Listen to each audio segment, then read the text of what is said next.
Good? All right. Everybody, welcome. Thank you so much for being here. We're about to get started. So if you'd like to make your way into this beautiful room, we're sharing a Saturday together on, come on in. Thank you to Jack Symes for rocking the intro area. It was beautiful music. We're going to hear more from him today. Welcome to Evolve. Oh. Dominoes are sick. Go ahead.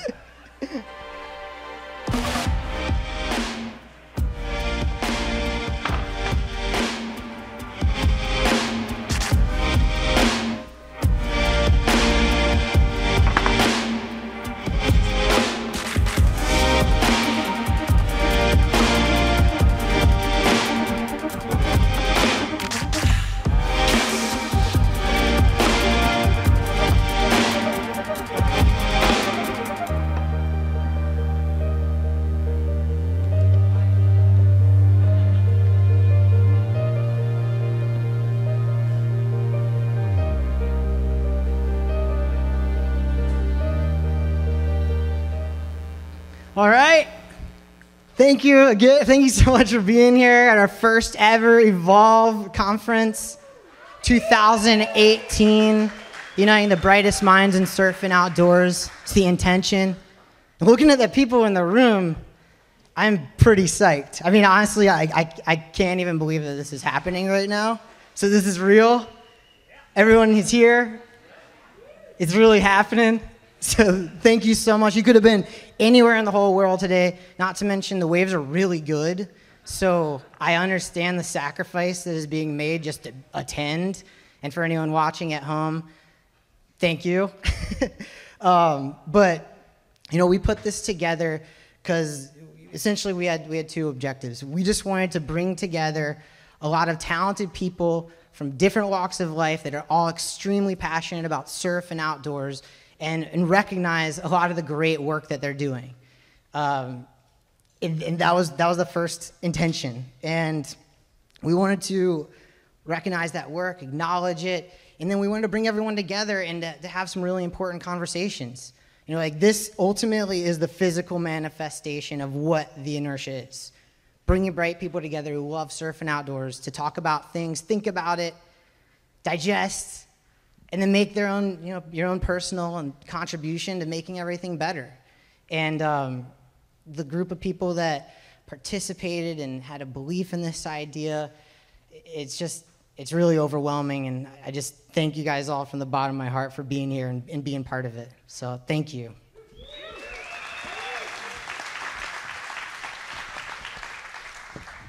And I really want to thank all of our sponsors who hopped on board. I remember explaining this idea to the crew at Patagonia and be like, yeah, this could work. We could do this. And then they hopped on. So thank you for believing in that. For Michelob Ultra Pure Gold, to Pal Maui, to Cliff Bar, to White Claw, to Zola, the Surf Rider Foundation, Protect Our Winners. A portion of the proceeds is going to go to them. They're making amazing impacts, protecting the places that we love.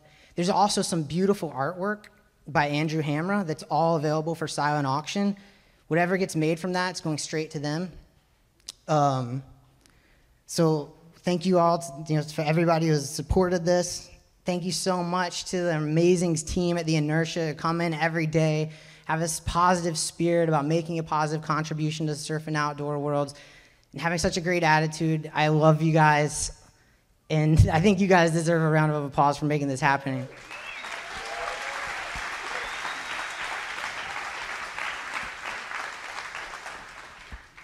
So we're going to get things started. We got our first panel, and these are the people who are really fighting the good fight, our nonprofits, working hard. It's not an easy thing to do, and we have some amazing people here to participate in these conversations. We've got Sean Swentek from A Walk on Water, a nonprofit that provides surf therapy for special needs athletes, and Maricela Rosales from Latino Outdoors. Maricela connects Spanish-speaking families with the outdoors everywhere that she possibly can.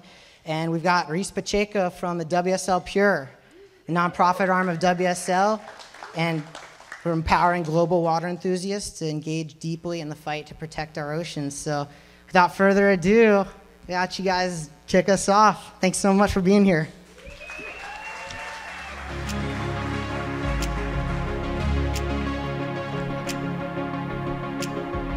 All right.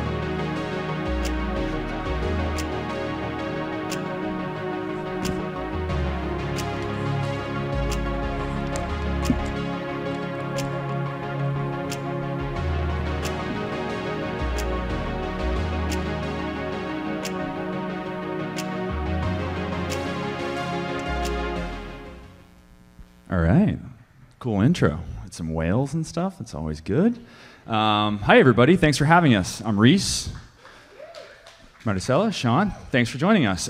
This is really cool for me. I am new at my job, about 7 months in or so at WSL Pure, and this is a great opportunity for me to learn. So I'm just going to be asking them questions, trying to learn from them because they're pros who've been doing this for a long time. 8 years in nonprofits, 20 years next year working with nonprofits. So these are experts, and I'm trying to learn from them, and I hope you all enjoy learning from them as well. I want to kick it off real quick. Maricela, you have been working with Latino Outdoor Foundation, and your history is pretty interesting, coming from working class, Angelino, Los Angeles family, and then getting into the outdoors late. Do you want to tell us that story a little bit and try and kick it off for those who haven't looked you up like I did, stalking you on Instagram to know she's badass. Like, I was sharing it with all the people in my office the other day. Anyway, kick it off a little bit. Tell us a little bit about your story there. Thank you for that. Hola everyone, I am Maricela Rosales. Like he had mentioned, I am an Angelino through and through, born and raised here in Southern California. I'm from the mid-city K-Town area, and through upward mobility, moved to the desert and then came back down to LA.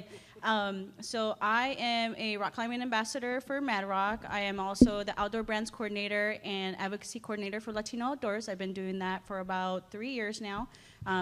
If you haven't had the chance of learning about Latino Outdoors, they're an awesome organization. We're nationally based. We have 13 regions. 70% of our volunteers are women, and they're really getting out there, trailblazing in their communities, getting underserved communities out to the local state parks, educating them about different sports and activities, while also building their leadership skills and creating this snowball effect where they become the future conservationists of our public lands and our green and open spaces. And so growing up here, I'm an inner city kid. The first rock wall was actually my house. I climbed up, and my parents were like, "What are you doing?" I'm like, "I threw my shoe up there," And it was kind of this concept. They'd call me monkey, and I always had this instinct to climb things. And I wasn't introduced into rock climbing until I got into college. And at that time, I was dealing with 20 years of wearing a neck and back brace, had severe scoliosis, severe muscle spasms, and I let that hinder me for a very long time. And then when I got into rock climbing, it completely changed my outlook to physical well-being, the outdoors, and how I, as a woman of color in outdoor spaces, can make a difference. So with that happening, was introduced to Mad Rock Climbing. They really liked me. I somehow ended up with a job with them, and that is the universe kind of putting me where I wanted to be in my life. And my family, they didn't understand that. They didn't understand like what the purpose was to be in the outdoors and why it mattered to me. So, having to kind of re-educate my family and my community about why green and open spaces matter. Now they understand that it's because moving forward, we have to see the grand scheme of protecting our spaces, whether it's our water, our air, and green and open spaces, our wildlife. And it's just really exciting to see how people of color are coming into these spaces and really amplifying their stories in the nonprofit world as ambassadors and as athletes, as advocates, and now, looking at politics collectively, just kind of changing that traditional narrative of who's really amplifying the stories of underserved communities. That was stellar. Sean, do you want to give us? To follow that? She's good. Yeah, she's a pro. Do you want to give us the quick Sean story? Yeah, absolutely. I'm not an Angelino, although I wish I could claim that because I see how much okay. pride you have in that. I grew up on a commune in Santa Cruz, so that was pretty cool. I grew up outdoors. I grew up at the beach. It's funny, for a guy who didn't step foot on a surfboard until I was 20 years old, I grew up at the beach every day because I played beach volleyball. So I ended up being a semi-pro beach volleyball player. That was my path in life. I body surfed. I did all that. We were very poor growing up, so I didn't have any money for a surfboard or anything like that, as much as I admired seeing those guys out there. So for me, surfing came late in my life, but it was a life-changing moment for me. I started in '99 with Special Olympics. I still volunteer with them to this day, but I ran the snowboarding program for Special Olympics. I was a longtime snowboarder. And through that, I was introduced to someone at Surfers Healing. I went to a Surfers Healing event for the first time in 2001 and was blown away. I'd seen what nonprofit work and what sports did for kids with special needs through Special Olympics, but I'd never seen it have an effect like I saw from a child who entered the water and then the way they were when they came out. And I said, there's something, really special here. And so I kind of dove headfirst into it, no pun intended, and just immersed myself in the world of surf therapy. Met a bunch of other passionate people volunteering with Surfers Healing, and that ended up being the basis for founding A Walk on Water in 2012. We're 6 years in. We are serving over 1,000 kids in need a year now, and we're pretty proud of that. And I think there's the sky's the limit on surf therapy. I think all of you guys know the ocean, the surf, it's therapeutic. There's a reason we all get in the water. Hey, Jesse. Jesse Billhauer, Life Rolls On, one of the originators of what we do here. We all know how powerful surfing is for us and how it can change our mood, change our life, change everything about it. Amplify that times 1,000 when you're dealing with a child with special needs, a child in need, a child who would never have that opportunity otherwise. So for me, surf therapy we're still in its infancy, but the opportunity is massive. And I'm so grateful to see all these people in this room listening to me talk about this, because there's so many people here who are going to play a part in taking it to the next level. So super excited about that. So this panel is, firstly, thank you. But this panel is building a successful nonprofit in surf and outdoors. And you both have a lot of experience there. Let's talk about some of the challenges you faced right out of the gates. Have you seen barriers to getting your message out there? I mean, one of the first things is getting awareness out to a community to know that there is an issue. Sometimes people don't know that there's a problem, whether it's environmental or social or whatever it is. So have you faced challenges in getting your message out there? Or are communities receptive? I mean, have you faced challenges in getting that message out there, connecting people to the outdoor community within the Latino community? And have you seen challenges in getting your message going? I just thought you two could riff on that. Yeah, with any nonprofit, there are going to be challenges. One of them is funding. Yep. Like, how do you fund the work so that you're actually reaching out to the communities and meeting the communities at their level? Sometimes we want to have this mindset of here's our mission, here's our vision. We're gonna just shove it down their throats, but you really can't do that. You gotta meet the needs of the community first. You gotta talk to them in a way where it's okay, you're in this community. What is it that you need? What is it that you want to learn? What is it that you're curious about? And then having those intentional conversations first, you're kind of figuring out how you can become a little bit more flexible in your mission and your vision. Challenges can be that, a lot of people of color, a lot of families that are underserved are working a ton. They can't really participate in these activities because they're working. They're trying to provide for their families. They don't have the means to go outside and recreate. And that's one of the things that as a nonprofit, we're always trying to seek funding from brands and from foundations so that we're able to help facilitate that so that they're not worrying about that. With Latino Outdoors, our goal is to really meet the needs of the community first, finding where we can find that funding, and then execute that project where it's creating a snowball effect where they're going to continue coming back and they're continuing this process of bringing more families in and more youth. And adults too, we're not necessarily trying to target one group, we're trying to target everyone. Yeah. And, there's always gonna be challenges and, at the end of the day, it's always about funding. And so you really have to know your customer, so to speak, right? You have to know who you're speaking to. And I think, Sean, maybe I'm leading you here, but I know that one of the things that A Walk on Water does is you engage all the children of a given family. Specifically, because you know that that's a challenge. Maybe you can speak to that and or any other challenges you face in getting the message out there. Yeah, I mean, I would say, social media, first of all, played a huge role for everyone in the last 20 years as far as getting the message out there. It makes it a lot easier to quickly disseminate information and get people to be aware of what you're doing. Your question around, serving the entire family unit, we identified something really early on. with a Walk on Water was that often the child with special needs in a family lives a very disparate life compared to their other siblings who are quote unquote neurotypical or normal. And so we thought there's an opportunity here to bring the family together over a shared experience, a shared triumph. And so we do take the siblings along with the child with special needs, surfing together. At the same time, it allows them to really build on an experience together and, a shared triumph, really, because as anyone out here knows, surfing is not an easy thing. And so for these kids to come out, get the experience of conquering their fear, getting out in the ocean, catching a wave, and then to do it with their sibling by their side, with their parents cheering them on at the beach, there's something really powerful there. What would you, just to keep riffing, what would you consider the greatest challenge in what you're hoping to accomplish with a Walk on Water? That's a big one. I for know, the middle. there's so many. For me, I think the greatest challenge, and I think anyone who runs a nonprofit will tell you, as you grow, there's this sort of thing where everyone wants you to be everything to everyone.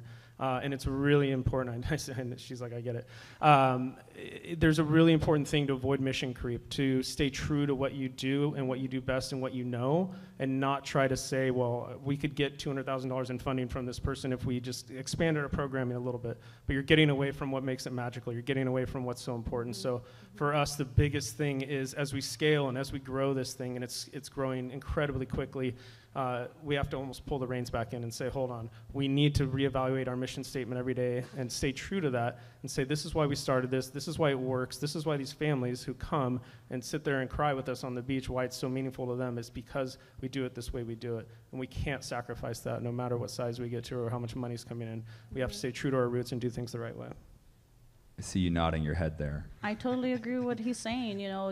Nonprofits are kind of like the underdog of community service. And being altruistic is not an easy task to really go out there and do the work. Sometimes burnout is really real and, frustrations are really real, or just like capacity-wise. Like when an organization is thriving and growing exponentially quick, you get these challenges of like, how do you maintain that mission and vision while also trying to do good for the community? You just touched on burnout, which was one of my personal questions that I wanted to ask about. We're very lucky to work in a mission-driven field where, there's a lot of value back to us where we can see making an impact in the world, right? Whether it's social or environmental. And there are days where that mission feels like you got to throw everything you have at it, and we sacrifice a lot of ourselves, or at least I know I do. How do you make time for yourself? I mean, you just had a baby. You've overcome back injuries and need to take care of your health. And then how do you still get outside to rock climb? How do you make time for surfing, or do you surf at all? Yeah. How do you find that balance? I think it's something we probably all struggle with, but particularly in our space is a challenge. And I think you hit on something really important there, and Maricela kind of mentioned it, is that in the volunteer space, in nonprofit space, there's this sort of intrinsic thing to where you want to throw everything of your person into it, to where you do it too much.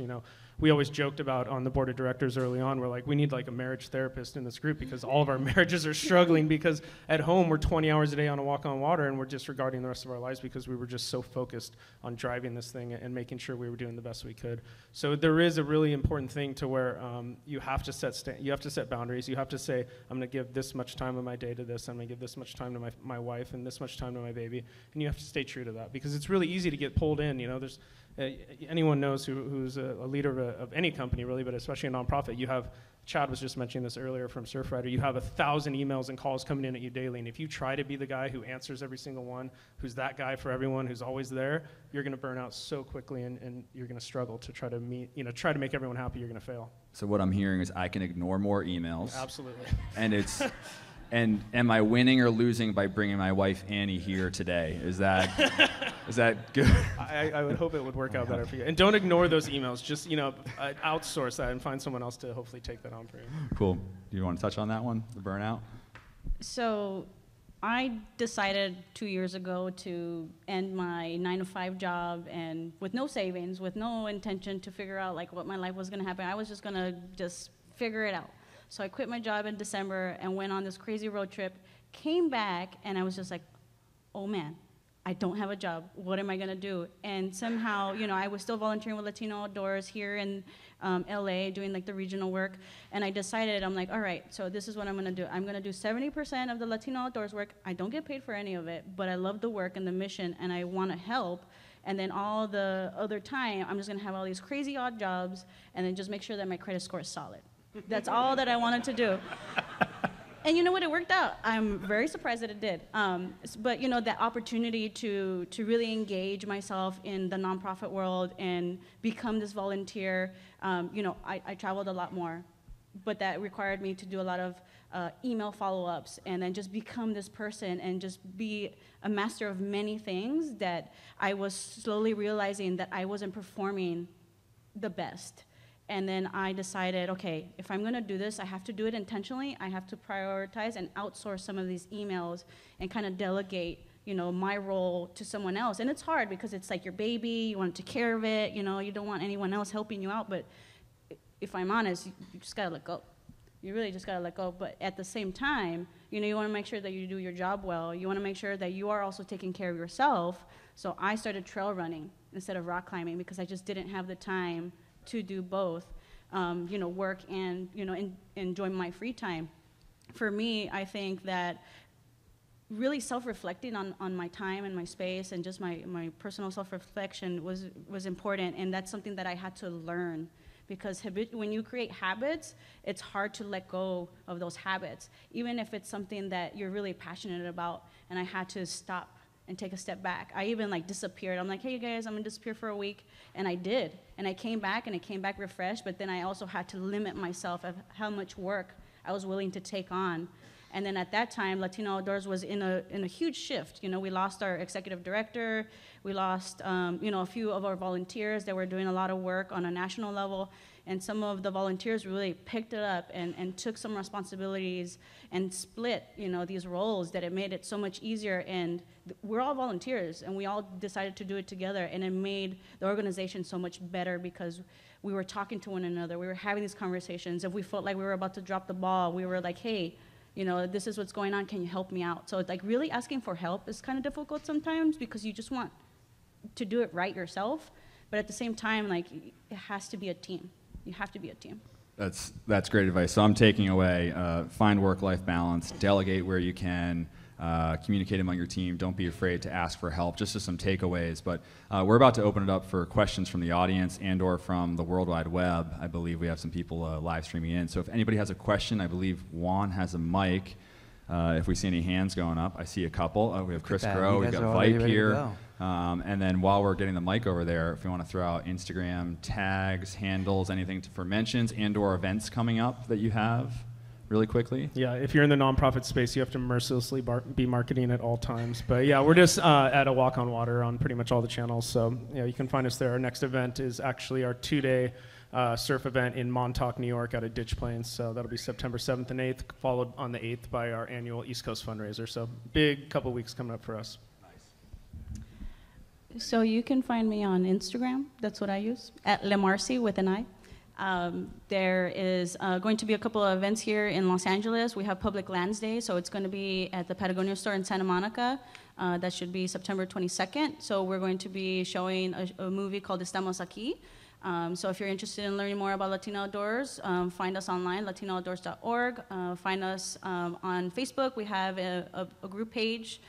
And if you are interested in speaking to me, I will be here. And if you want to pick my brain about anything nonprofit related or outdoor advocacy or rock climbing, I also work at Cliffs of Id, which is in Culver City. So if you're also interested in rock climbing, I will be your private instructor. Dibs, in multiple languages, by the way. So. Si. All right, Vipe, do we have a question? Hey, guys, thanks so much for sharing the insights and the work that you're doing. It's amazing. You know, look, as I look around the room, I don't see as many surf industry folks that should be here to hear what you guys are doing.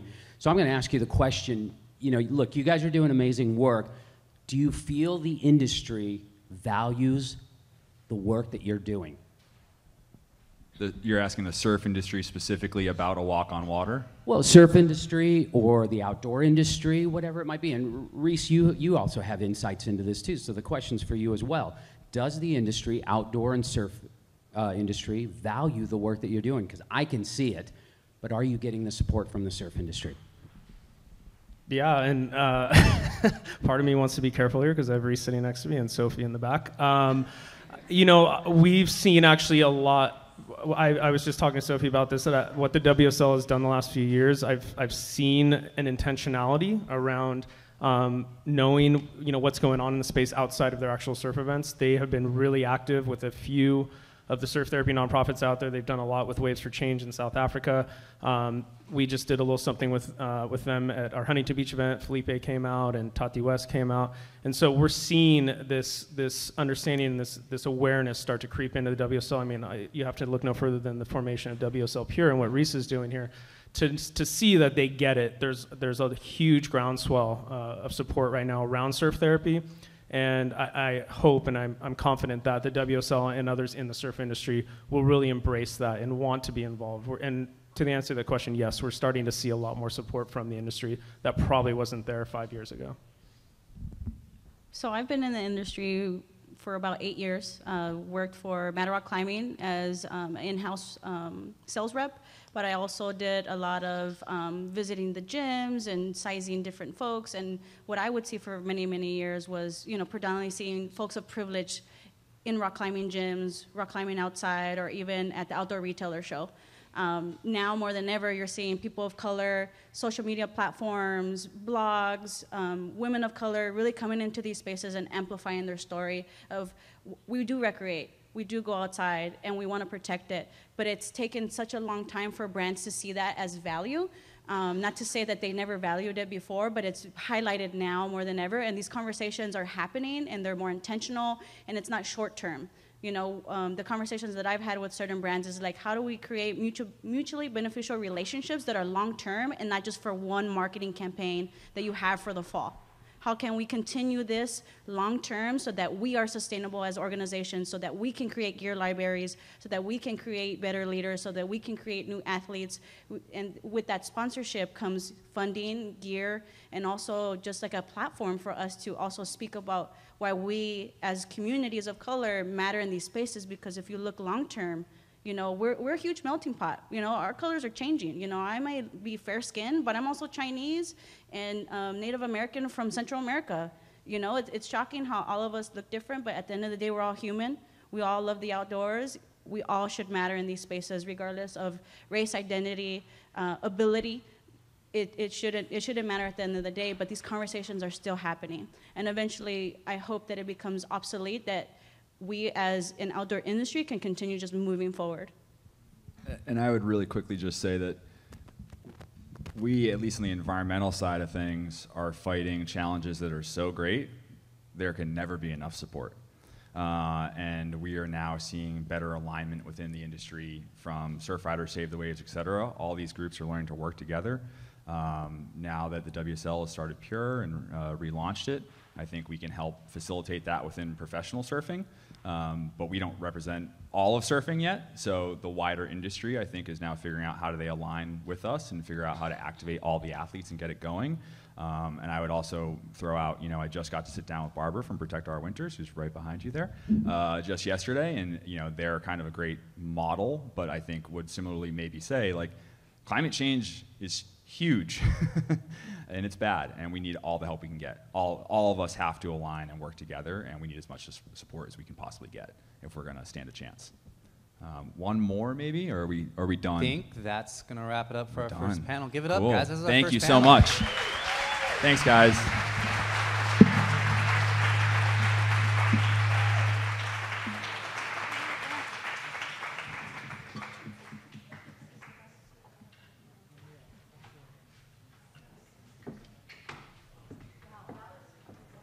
That was just the first panel. Awesome. Well, I'm Shelby Stanger. For those who don't know, I have a podcast in the outdoor and surf world called Wild Ideas Worth Living, where I interview adventurers about how they've taken wild ideas and made them happen. Some of them are presenting today. There's three. All three of them I'd love to have on the podcast. So we're going to talk about something that should be near and dear to all of you. If you surf, you have to have your health. And health and wellness is really confusing. If you Google health and wellness, you get a million opinions and a million different ideas on what to do and when to do it. So I think it's best to ask the people who are doing it and doing it at the top incredibly well. So today we have two-time big wave world champion Paige Alms. Come on up. Paige, are you in the room? Gabby Reece, who's pretty much, in my mind, like one of the most ideals of fitness in the world. Gabby is a New York Times best-selling author, professional volleyball player, co-founder of XPT. She's a mom. She's married to Laird. She owns XPT with Brian McKenzie and Laird Hamilton. And moderating today's panel is Dr. Eric Goodman of Foundation Training. For those of you who don't know, Dr. Goodman's been on the Inertia site a lot. I bought the Foundation program through Eric's site. I've been having knee problems for 6 years. 1 week of Foundation training. I've been running 6 months pain-free. So you guys, I'm really excited to have you on. Thank you for all of your work.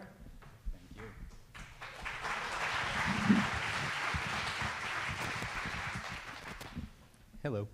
How are Hey, you Doc. all? How are you? Thanks for listening for a bit. I vouch for Dr. Goodman as well.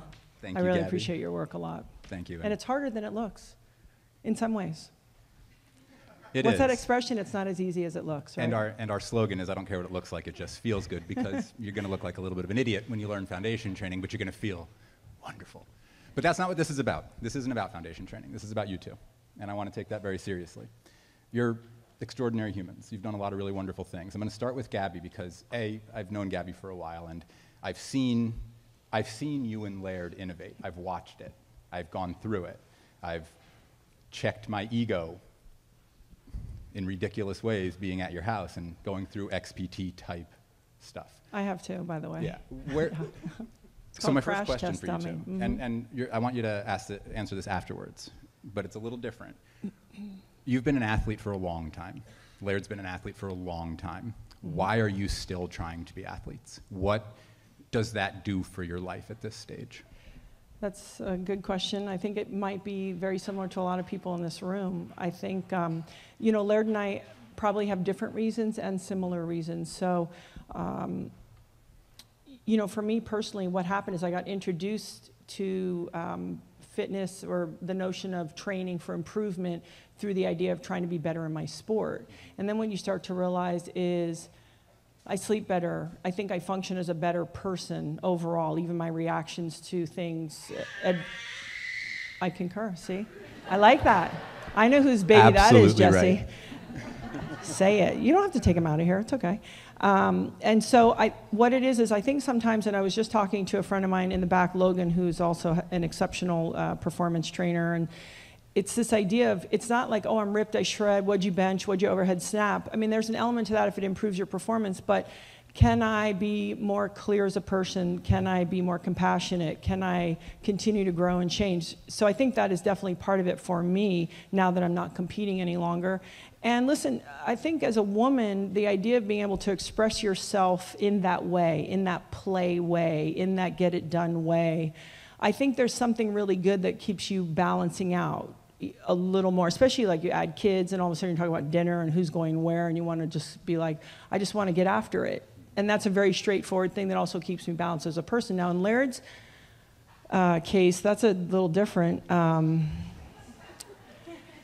That's about a really singular, intense love and passion for something that he is making sure he's doing everything that he can in order to do that. And I think for me, I think maybe because he did it in this way that it was sort of like, I'll show up if the conditions are right and I'll ride what I think is the right thing to ride, he's not burnt out. A lot of athletes, let's say, especially in ball and stick sports, they tell you when to show up, when to compete, how to do it. I think that's what you get tired of, not the thing that you love.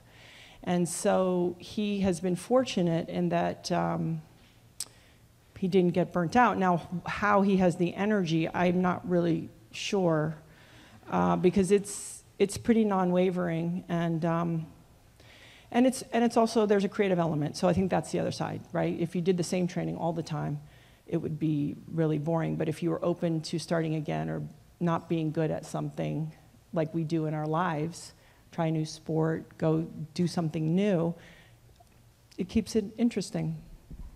I tried a 240-degree sauna at your house the other day. I'm That's- still sweating. It hasn't stopped. But I think that's better than the 32-degree ice tub, but that's something, yeah.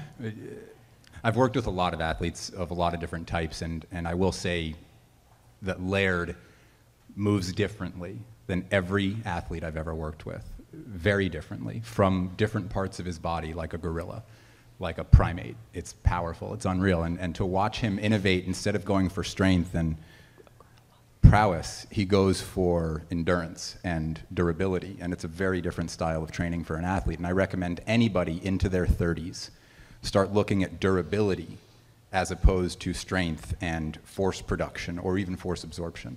Durability is what's going to get you to where she is and where she wants to go and where I want to go too. So pay attention to that stuff. But I've also learned the hard way. I have a fake knee, and that was repetitive trauma. If any of you are doing sports, and I want Paige to pick up, but if you're doing something with repetitive motion, how do we unwind what we're winding all the time? So I think that's another important part of, if you're sitting all day long in your desk, what can you do? And Dr. Goodman certainly has that discussion with a lot of people. So I think the unwinding of what we're winding up, especially if we have a sport, should really be integrated into your training. And when I was in my days, we weren't really unwinding. Mm-hmm. You're still in your days. Thank you, Paige. Sounds good. You're right. So, Different days. Paige, so same question first. Like, you know, why do you want to be an athlete?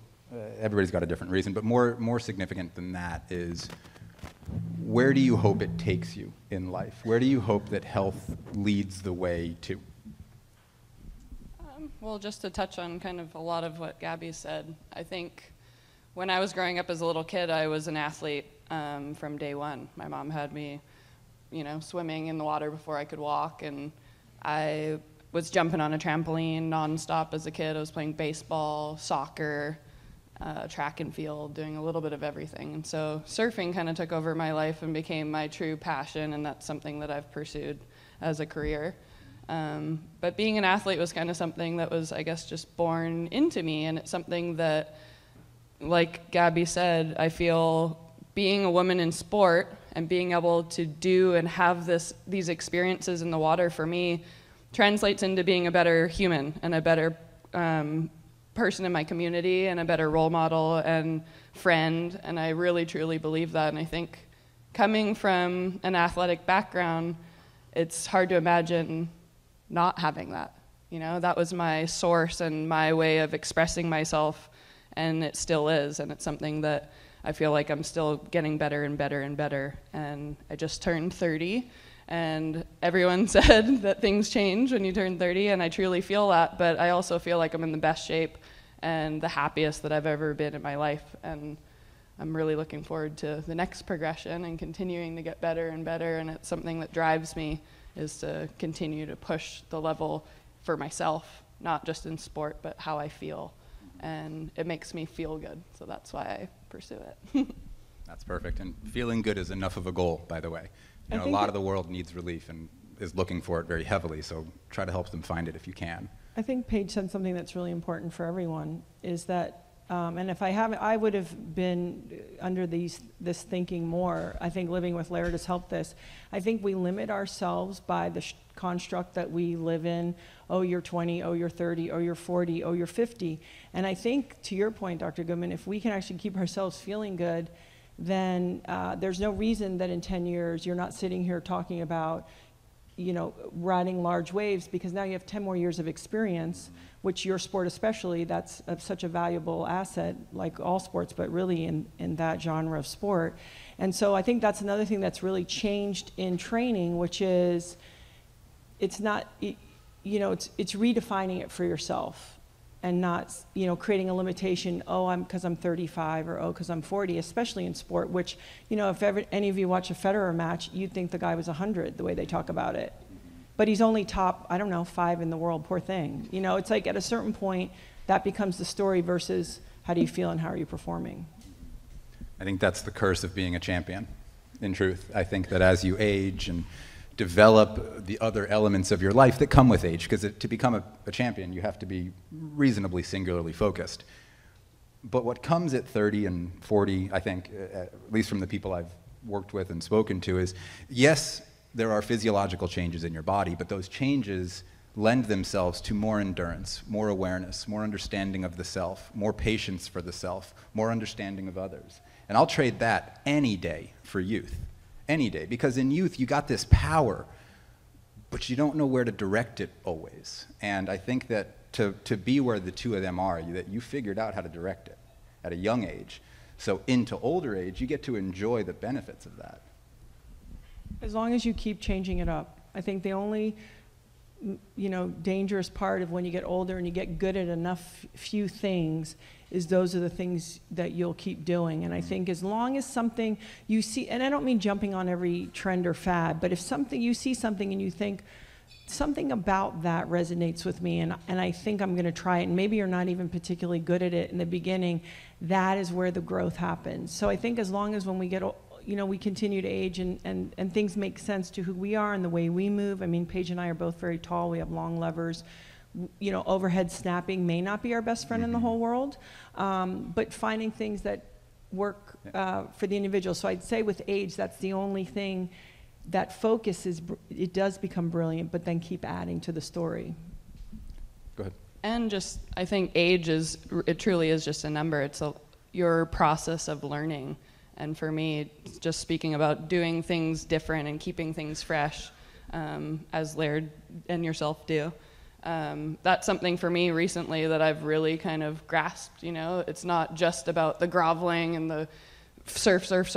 And for me, I love being in the ocean, so playing in all sorts of different watercrafts, whether it be in body surfing or foiling or riding waves. And for me, it's just keeping it fresh and fun and being excited about something. And that keeps me feeling like a little kid, keeping it fresh, and also for your body, and like speaking about unwinding. And if you're doing the same repetitive thing all the time, you're maybe not as creative in your mind, and your body definitely takes a toll. So keeping it fresh is important. In everything in life. If you could say, they gave me some questions, but if you could say the 2 or 3 things in your life that let's not say they affected your health. Let's not say they affected this piecemeal part of you. What brought you into that flow ability that I know a lot of the greatest athletes and the greatest thinkers and the greatest doers and musicians can access? Sometimes it will, but not always. But we find as you grow, you find the things that get you into that ease and efficiency of athleticism or thinking or performing, whether it's nutritionally or thought, maybe it's mantras, maybe it's an exercise, maybe it's whatever. Gabby, if you don't mind, if you can think of a couple, and then Paige, if you can think of a couple.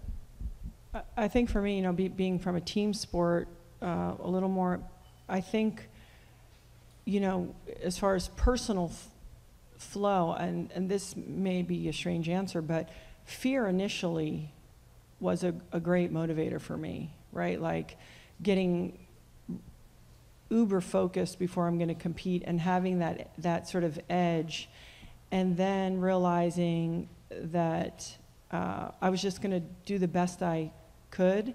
And so really, what did that mean? Did I prepare? So ultimately, it was me working enough in my preparation to allow myself to go into the flow. And now that I'm almost 49 years old, hopefully at some point you get a little flow here and there.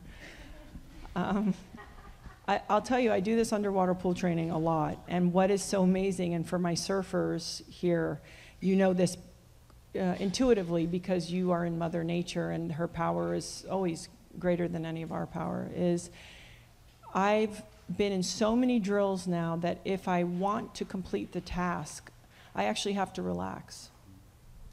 And it's the only way. And I've tried it, believe me, all the other ways. I've tried it faster, I've tried it harder, I've tried to will it. And the water has certainly been the greatest teacher of, you will move how I tell you to move. And your brain takes 50% of your oxygen. So you can imagine task completion is not everything is about getting after it.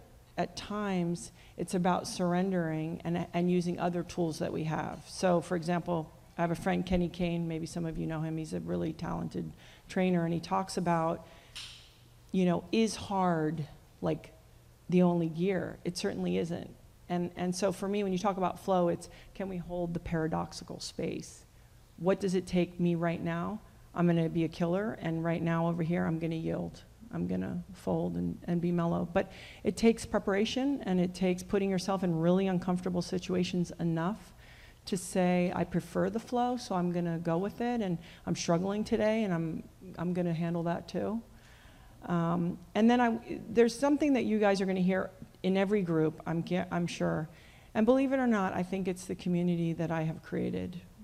I think that the something that has helped me more than anything in my life is having that really magical community and those people that allow you to be who you are, but then tell you to, get your ass moving and you can do it and let's go. And that sort of love and elevation, I think, has helped me create the greatest amount of flow. Go ahead, Paige. Can't really follow that. Yeah, right? Oh, no, you can, because what you do is so dangerous. So it's a very different answer.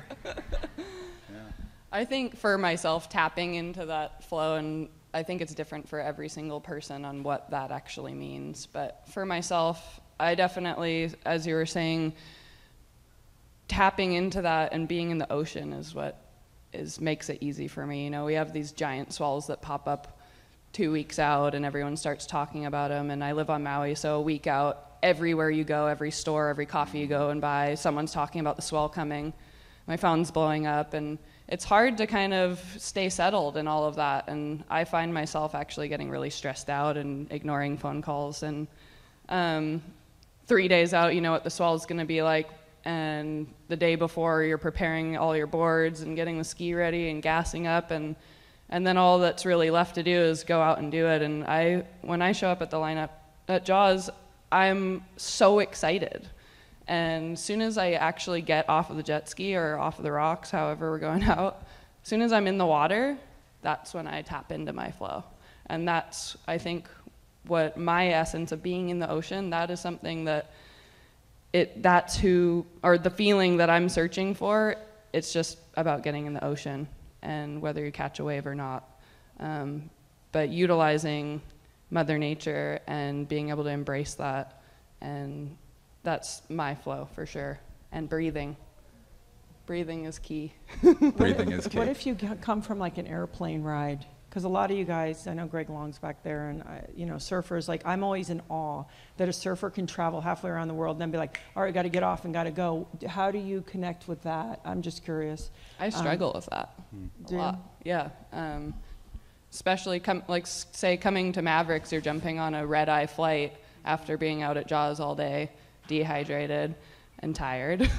And you have to get on a flight and get over here and go straight out into the lineup. It's definitely a challenge. Those last-minute swells and the last-minute flights are definitely the hardest.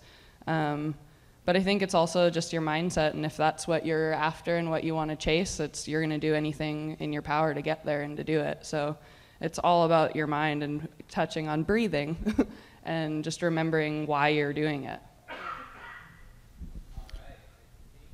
Yeah.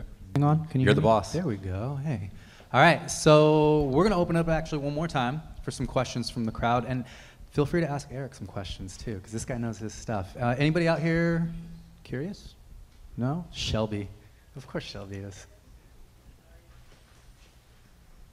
Well, thank you.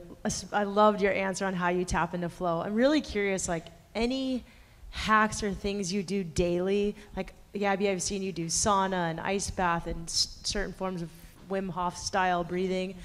Can you guys both talk about what you do? And Paige, what do you do? Do you have a breathing technique that you use?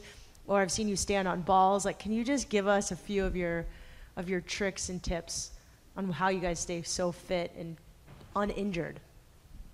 Uninjured is key. I was just talking to Greg about that. I think it's different for everyone, and everyone's body is different. And for me, I've found basically through years of injury and just trying to be the most fit and feeling good, I found kind of a program that works for me, and it might not be what everyone, what would work for everyone. And I think it's a little bit of everything, and it's keeping it fresh. We're not doing the same workouts every single day. It's a progression, and being in the ocean and doing rock running and all, you see the photos of us running with rocks. We actually do it. And I think it's just all about tapping into something that works specifically for you. And I do a lot of stuff at a local gym 2 minutes away from my house. I'm there 5 days a week if I'm at home. But it's all different things, it's not always hard, and it's not always lifting weights. Like I'd say 99% of things we do, we don't use any weight at all, just body movement, which you should touch on. But I think it's just, it's keeping it fresh and keeping it different and finding what makes you feel good. I think recovery is highly underrated, and I think the more we can move on one foot through full ranges of motion is really important. And then the number one thing that we all are born with, it's free and you can do it anywhere, is the breathing. So the only one scientific fact I'll share with you today is pretty much unless you're scrubbing your CO2 to go for a deep dive, or you're doing a sprint on a track and you're trying to recover through your mouth, we should all be nose breathing. Your CO2 rises in your system when you breathe through your nose. And the only way for the oxygen to go from your bloodstream to your cells and tissue meaning muscle tissue, is to have your CO2 present. If you scrub your CO2, it's not able to go from the bloodstream into the tissue. So just on science, if everyone could breathe with their nose, I think that's a really simple tool. And again, it's free. And you can do it at your desk. 7-second inhales to 7-second exhales throws you in your parasympathetic after about 2 minutes. So you're calm body. That's an easy one. Eric, what about you? Any free tips? Yes, a lot. First and foremost is your head leads the way. Don't smell your way through life. Don't pinch the back of your neck in everything you do while you're looking at your phone like this, and all of a sudden to find horizon line, you're looking up like this. Look around. Everybody does it. There's a very big difference in the human frame from here to here. Okay, and it's not don't sit. It's not sitting kills. That's nonsense. It's absolute nonsense. It's how you do things that matters, not what you do in life. So my tip is, whatever you're doing, be it sitting, standing, lying down, kneeling, lunging, running, swimming, do it with the head on axis, which means the chin is pulled back as if there's a dagger point. In fact, everybody right now, put your little index finger right under your chin. And I want you to feel the pressure of your chin. I want you to lift it up, and then I want you to pull your chin back away. And if you start talking like this, you're doing a really nice job. But you see these muscles? These are important muscles, very important muscles on the human frame. And if they get weakened or out of position, they create sort of a discrepancy and dismay every single segment of the spine down. So I don't want you to do that. I don't want you to feel that. I want you to feel well. Learn foundation training if you can, but I'm not here to sell that. If you can do it, great. It's free sometimes, or you can pay sometimes, however you get it. It's fine. Just get it. But what I am here to do is help you understand that there's a lot you can do for yourselves at any age. I work with people from 10 to 80, and I work with people that have use of their limbs, and I work with people that do not have use of their limbs. And I'll tell you one thing I know for sure. Every single human being in this room and every single human being you interact with can find a little bit more comfort, a little bit more strength, a little bit more relief with absolutely no other tools by becoming aware of how their body feels, how it holds themselves. Creating surface area utilization everywhere you can find it in your body. Make your body bigger at being itself. Take up more space, take up more real estate. I promise you start to feel better. Thanks, Doc. All right, I think we got a couple more right in here. We'll wrap it up here in a minute. Gabby, you started to touch on this, and I'm curious if others have advice on this. So I'm sure for me and most of us probably in this room, hi there. I'm sure for a lot of us in this room, we like to get after it, every day. It feels good, it's fun, our minds and bodies need it. But you started talking about recovery. Do you have advice on days to off days, how to recover? Any advice on rest and recovery and how to work that into the agenda? First of all, the idea, I am a big advocate of scheduled workouts, but the idea of a scheduled day off is ridiculous, because what if your scheduled day off is Friday, but you feel terrible on Wednesday, genuinely terrible? So the whole thing is being in touch first with your body. Hydration is wildly overlooked as well. And I'm going to throw an idea out to you, especially type A people, I understand. We use training and getting after it to avoid a lot of other things in our life. And so sometimes it's also to understand, am I trying to get after it because I'm trying to be busy and be like getting after it out here versus going in here and sitting with it? And so I think it's calibrating and using it as a tool. Yeah, I'm rested.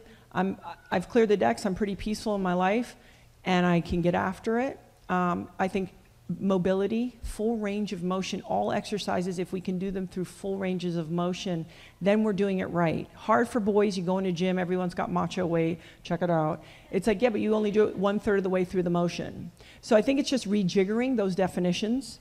But listen, if 5 days in a row you've been sleeping and you feel great and you're hydrated and things are happening and you want to go, I think as long as you're going in different ways, why not?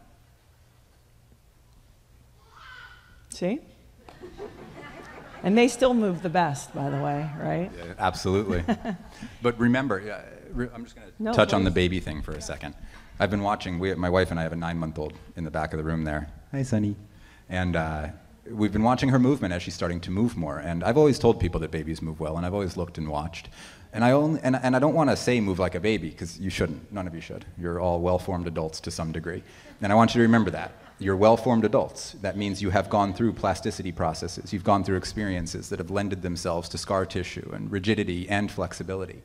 And to reiterate what Gabby is saying, to go through full ranges of motion in exercise is the key to exercise. And full ranges of motion means you can get yourself there, and under your own power, without any tools or anything like that, you can get yourself back. Full range of motion is very active.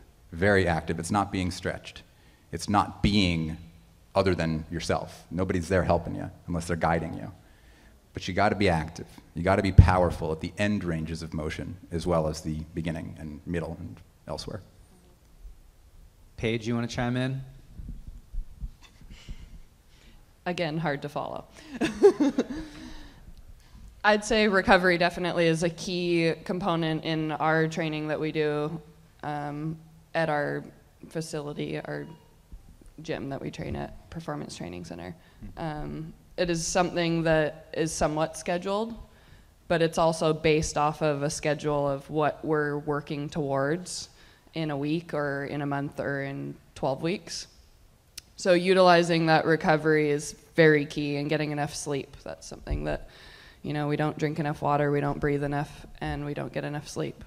And for me, that's something that I'm running a little bit low on at the moment, but it's very important for the way that my body functions and how I can perform at my highest level. And if I'm not sleeping well, that definitely translates into my training and my conversations and who I am. So make sure you're getting enough sleep. Absolutely. One quick touch on that. And this is the only reason I'm here, is that scientists and doctors and trainers, we follow what athletes do. We're a step or two behind of the innovative edge of health. We figure it out along the way, and we might be able to break it down differently for people or understand ways to perhaps improve upon it. But the human body will only improve if it's tested. And scientists and doctors can't test a body like an athlete can. It takes courage, it takes the ability to really manage fear. And one of the really interesting things is action sports athletes are at the forefront of health. If you want to see the best information about healthcare, go look at aging BMXers, aging motocross racers, aging snowboarders.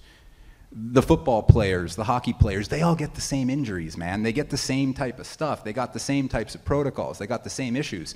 They're not falling from 40 feet, going 70 miles an hour with a human frame, going to somebody saying, fix me. I'm really, really broken. And the guys and girls at the front line of fixing those people have to get very creative of how to put bodies back together. And guess what? You don't put them back together. You teach them how to put themselves back together. Because ultimately, as an athlete or as a person, your structural integrity, your capacity to pull your own web together and apart is going to dictate probably more than 70 or 80% of your health, pain, and anxiety throughout your life. You gotta learn to be aware and control and sense what's happening within you, and look to the best athletes to learn how. I think Danny Way is a very good example, actually. I've seen that guy put himself back a few times, and Paul Check helped him with that. And I think, to your point, it is a creative process, and if it's not working, keeping the faith that something will work, and also being compliant. None of us like to do our exercises or rehabilitation, but if you're a compliant patient, I think you're probably rewarded. Yeah, for sure. Who here thought they were going to come and hear the words, put your bodies back together? Everybody, one more thank you for these three up on stage. Thank you. That was wonderful. And actually, we're going to get Zach back up here right now after he gives these three their awards. We're going to give Zach back up here. He's going to introduce our next group of people.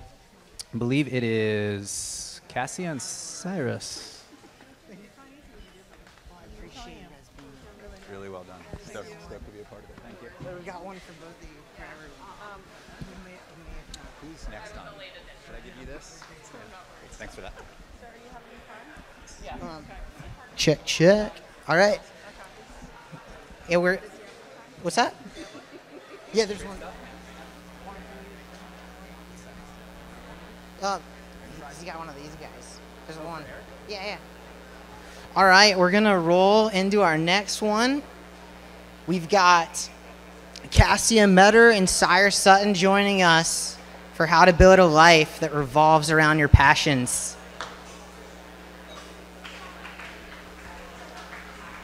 Just surfing and riding whatever I want and being like a goofball and having fun with my friends is when I'm like the happiest, because that's me being the most me ever.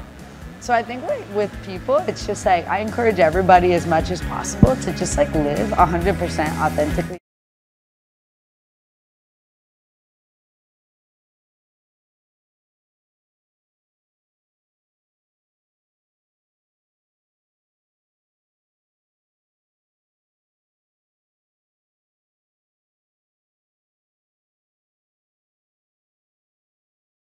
I love being afraid. I love conquering that. All right, we got Cyrus, one of the most iconic free surfers of the current day, founder of Monda Sunscreen, Corduroy TV, all sorts of amazing projects. Yeah, you can just come on up here. And we have Cassia Metter, synonymous with style and grace on a longboard, also founder of Cassia Surf, and someone who's revolutionized wetsuit design for women.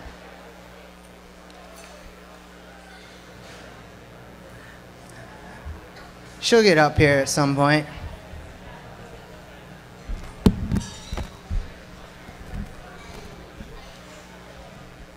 Cassie Metter, if you're in the building, come on to the front of it.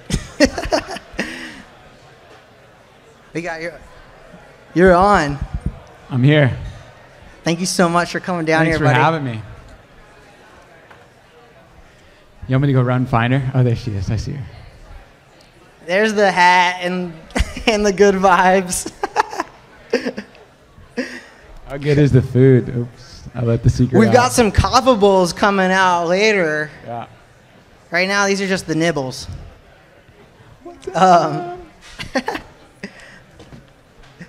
Thank you, Cass. You got a mic right behind your chair, I think. Well, thank you guys so much for being here today. The waves are so good, so I appreciate it that we're in this building together. So the idea behind this panel is really, you two especially have, I feel like, been able to craft a life that literally, it says it in the title, we're building a life around the things that you love to do. And isn't that, I think, what everyone aspires to? Like this for me feels like this is what I love. Getting all these amazing people to come and talk and think about things from a little different perspective. And that is such a strong force within how you've crafted your careers and how you approach life. Maybe we'll just start out with Cyrus.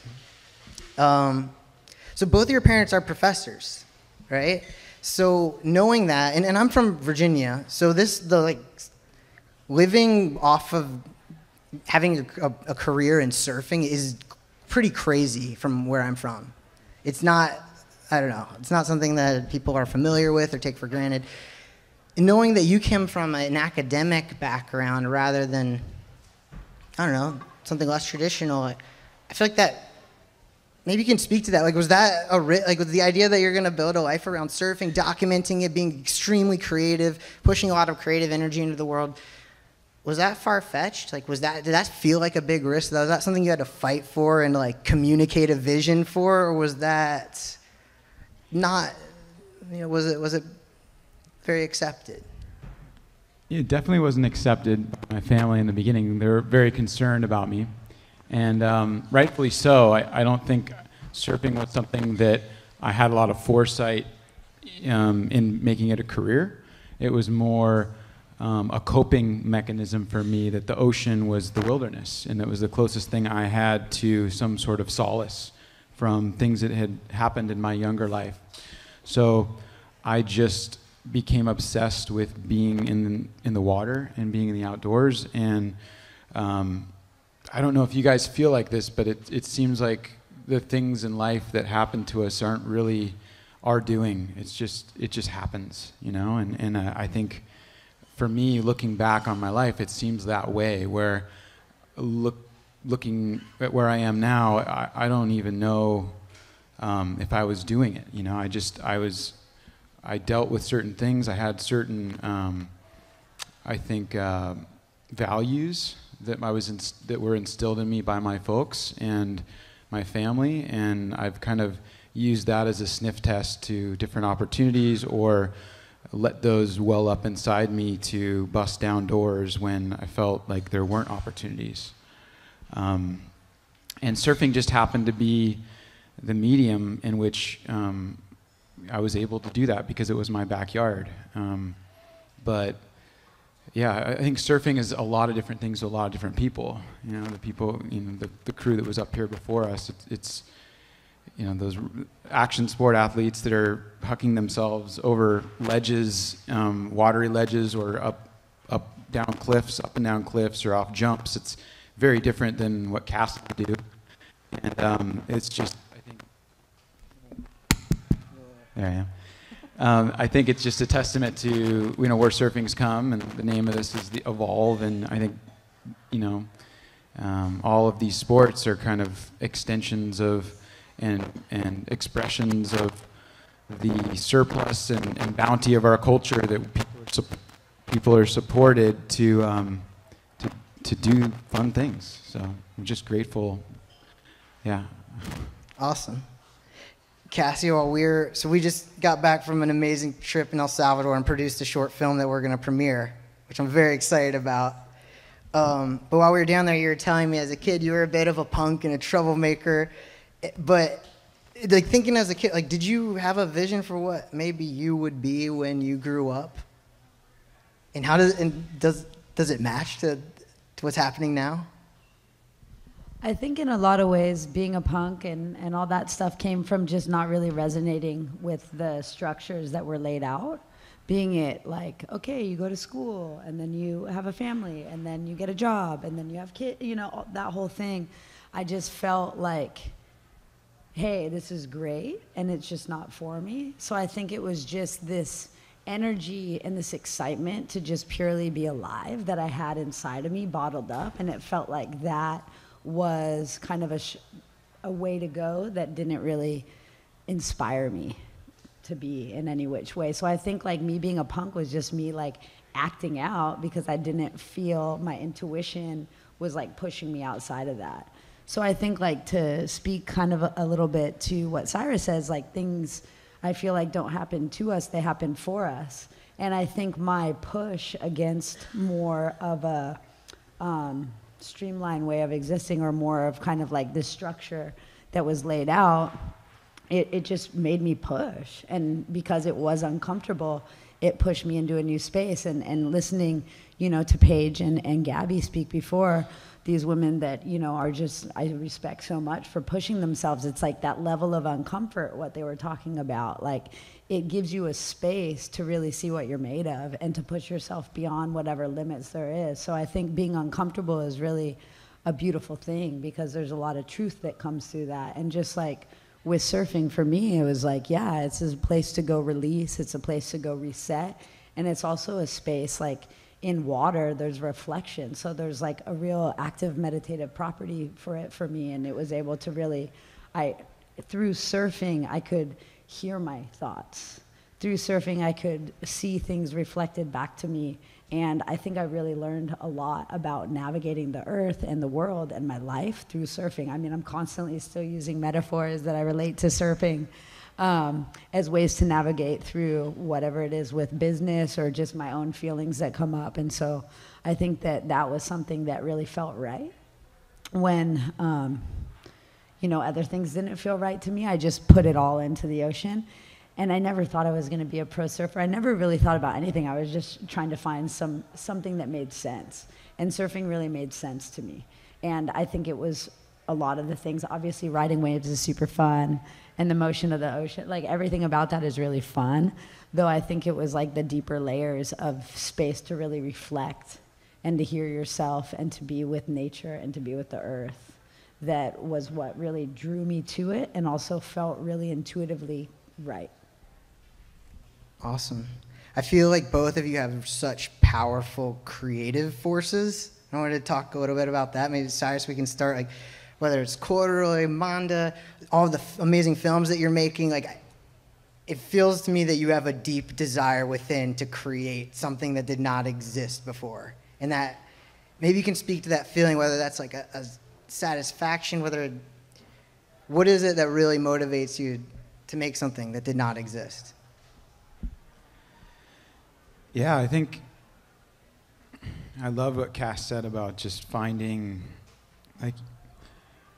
purpose through the ocean in a world that doesn't necessarily make sense, and finding that inspiration that other people, that feels, it's unique to yourself. It's something that feels very personal. And I think when looking back, I had a lot of trouble relating to society as well, and through these experiences in nature, felt like I was getting a direct dialogue that was different than what was being talked about in the culture. And not better or worse, it was just different, and I wanted to express it. And so I think that's kind of what has happened in my life, in the sense that I've wanted to birth something that I felt like I was being shown through my dreams or through whatever it was. And I don't necessarily feel now that I'm as interested in creating stuff that hasn't been done before. I feel like in 35, I'm being called more into service of like what is and the community around me. And so I'm currently asking myself the question of, is it better to do something new and unique, or is it better to just simply steward other people who are trying to do that themselves? So I think, looking back, that's maybe what got me up on this stage, was that discourse, but now it's changing.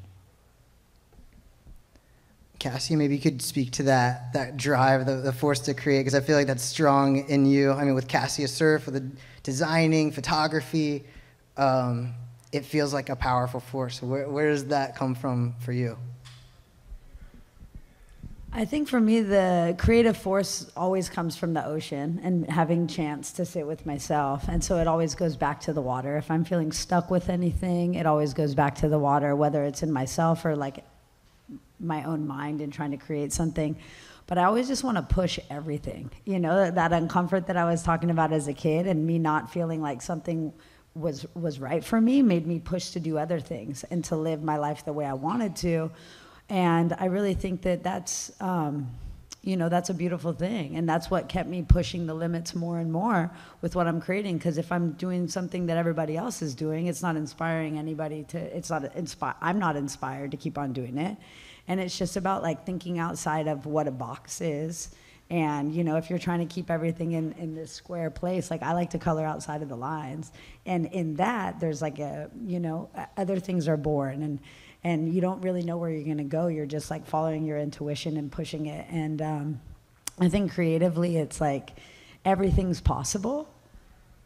And it's really nice to be in that space and to inspire other people to do the same. Like, I hope with whatever I'm doing, it's inspiring people to empower themselves to say whatever they're feeling and be whatever you're feeling and create with whatever you're feeling and not be held back by, you know, somebody being like, oh, that's never gonna work. I remember as a kid, like even surfing, I was like, oh yeah, I'm surfing, like I'm gonna go do a contest in Costa Rica, and like even my friends were like, that's never gonna work, like blah, blah, blah. And like people love to say what's not gonna work.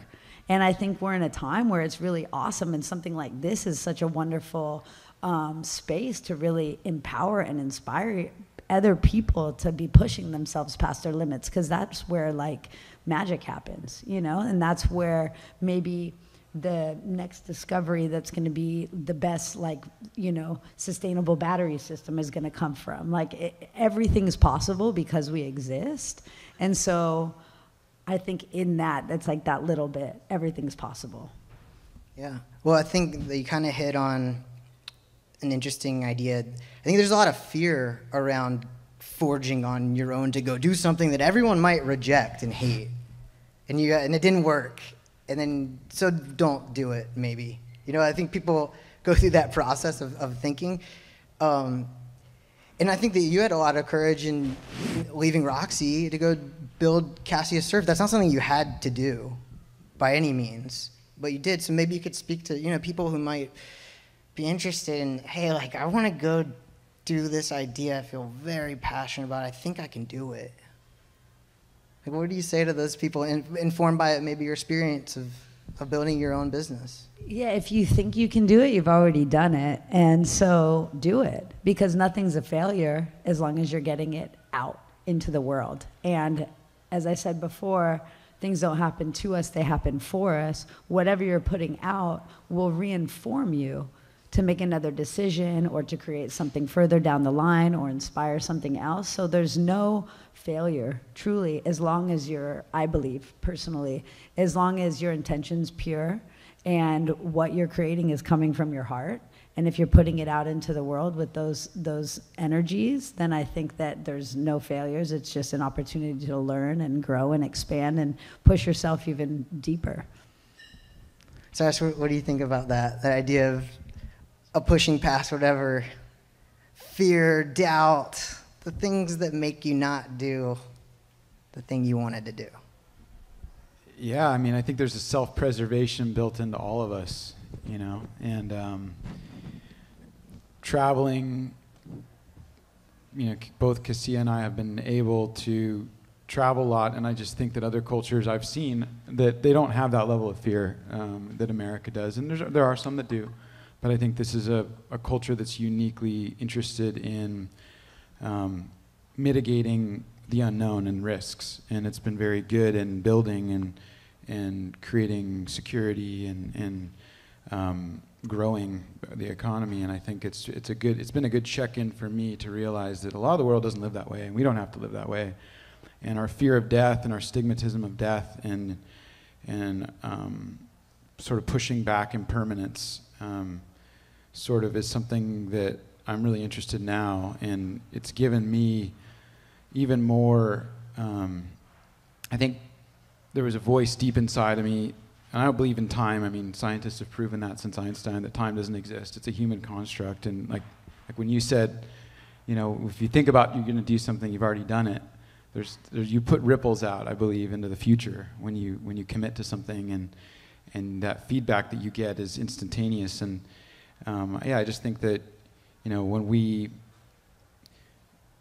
we push past our fear of failing and death or anything like that, we can really start to enjoy life. And at least if we fail, we fail on our own terms. And there's nothing, you know, the only regrets I've ever had in my life is when I've been too afraid to do something, and those have stuck with me. And I have. There's been many times when I've pulled back and I've wanted to protect myself.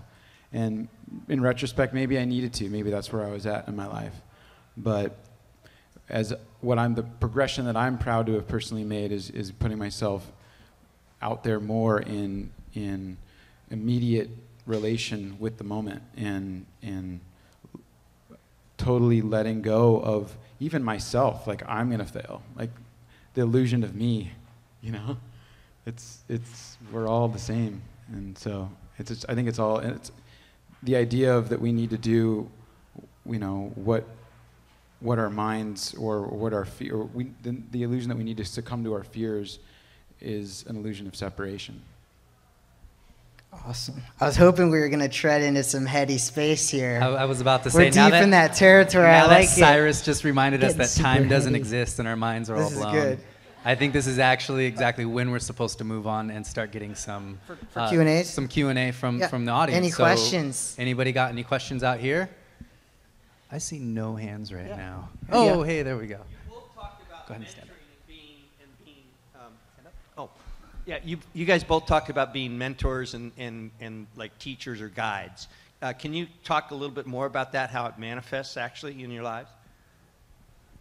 Yeah, I just find myself all the time being asked, you know, because I've been able to carve a unique path that I think a lot of young people want to escape the cubicle, and they look and see that I've done that. I get the opportunity to, you know, whether it's a phone call or meeting with somebody, and I get to share what I've learned. And oftentimes I let them down because I don't have any specific tried and true isms. But one thing I do share is, like, define your purpose, you know, or define your values, sorry. And if you can write down, it can be 1 or 2 or 3 values, and if those become the linchpins for all the decisions that you make, then that's kind of the one piece of salient wisdom I felt like I've passed to people that they can take for themselves. I think something like this is actually a way, by communicating with people in an open forum and actually having conversation, is a way that I like to continue sharing some of the things that I've learned, sharing some of my said failures and lessons, and to continue to inspire people to move on. So that's what I'm like thanking you so much, Zach, for putting this all together, because it gives us an opportunity to speak and to hear each other and to communicate. And I think that that's something that has been maybe a little bit lost. Like, I feel like in some ways, you know, being able to grow up at a time in a space that, you know, I was like 18 before I first had my cell phone. So it was really nice because I would talk to people, and, you know, we'd read books and we'd communicate, and you'd say you're going to be somewhere at a certain time and you were actually there. And that was pretty tight. And it's also, there's a level of accountability that I think that's really beautiful. And I think that that's something that is also nice to be held accountable, holding yourself accountable, and going back to like intentions and integrity and you know, your keystone things that you really feel are making sure you're checking those boxes before you're making a decision. And I think that really it's just about communicating in platforms like this and being able to, you know, take some of the things that I've learned, and when some of the young kids come up and want to talk to me about this, that, or the other, like, being able to really hold space and hear what they're saying, and to be able to speak to that, not as in like, do this, you have to do that, but offer them suggestions, because everybody also has their own way to learn through. That said, by offering suggestions or what we've done, it maybe gives somebody another idea, like, okay, cool, you've done it that way, like, like what resonates, and also always asking the person, like, what resonates with them, like, what does that feel like, and just offering, you know, a suggestion rather than, oh, do this way. Because going back to, you know, whether it's business and people that have mentored me and stuff like that, everybody has a different way that they've done everything, and it's all worked. So in that, it's like, you know, some mentors, like, through the time for me have been like, okay, this has happened. So really just like empowering people to find their own through line through it all. It's like, we all surf different. I love how Cyrus surfs, and we're both goofy foots, and there's a lot of things about his surfing that I love and I want to do, and I still do it my own way, and he does it his own way. And like, and that's where I think there's like something, you know, like another analogy going back to surfing. It's like, there's all these things coming through, and we all have our own way to ride it, and we can still be inspired by other people and like gain wisdom or talk to them about fins, this, that, and the other, and you're still going to jive your own way. So really reminding people of that as well is something I feel important. when I'm talking to some of the younger kids that are asking me what's up or why I did this, and always just believing in yourself. The minute somebody tells you not to do something, that's probably when you should do it. All right, see what it feels like. We got Chad Nelson over here trying to squeeze in some early microphone time. Chad, stand up. A quick question for you guys. You both obviously have kind of created these amazing careers and these lifestyles, and I think, you know, if you just followed them on Instagram, you'd believe that it's just, you know, sunshine and unicorns and perfect waves. But maybe you could talk to us a little bit about like the work ethic that you have to create the life that you have, because my guess is that you're both working pretty hard to make it happen. Make it as deep and heady as possible so Zach's happy. Yeah, that's an irony, and I think something that I'm very glad you asked, you know, because I think a lot of young people, they want to live a life that is unconventional as an escape from hard work because it looks playful.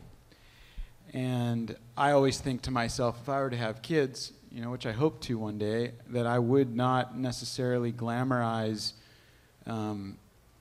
living an alternative or radical lifestyle. I would try to instill in them a sense of getting your foundation, however that manifests, whether it's becoming a mechanic or whether it's becoming a professor or a doctor, and then really being able to enjoy the things that we all agree are amazing, you know, and whether it's hacking, you know, things in between to make that a healthy life. I think I've become very practical as I've gotten older, and I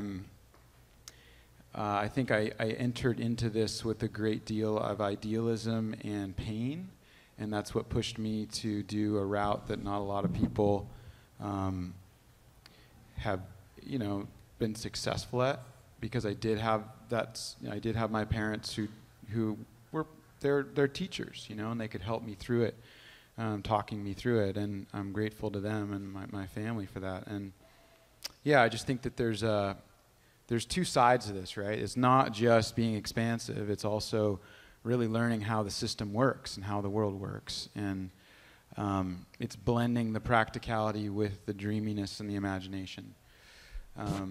For me, I'm incredibly disciplined. I mean, with my health, with my exercise that I do, with my work regime, with my personal relationships, how I approach business relationships. It's all incredibly, I don't know if I would say calculated, but I feel like I have a formula for it that I try to tweak all the time.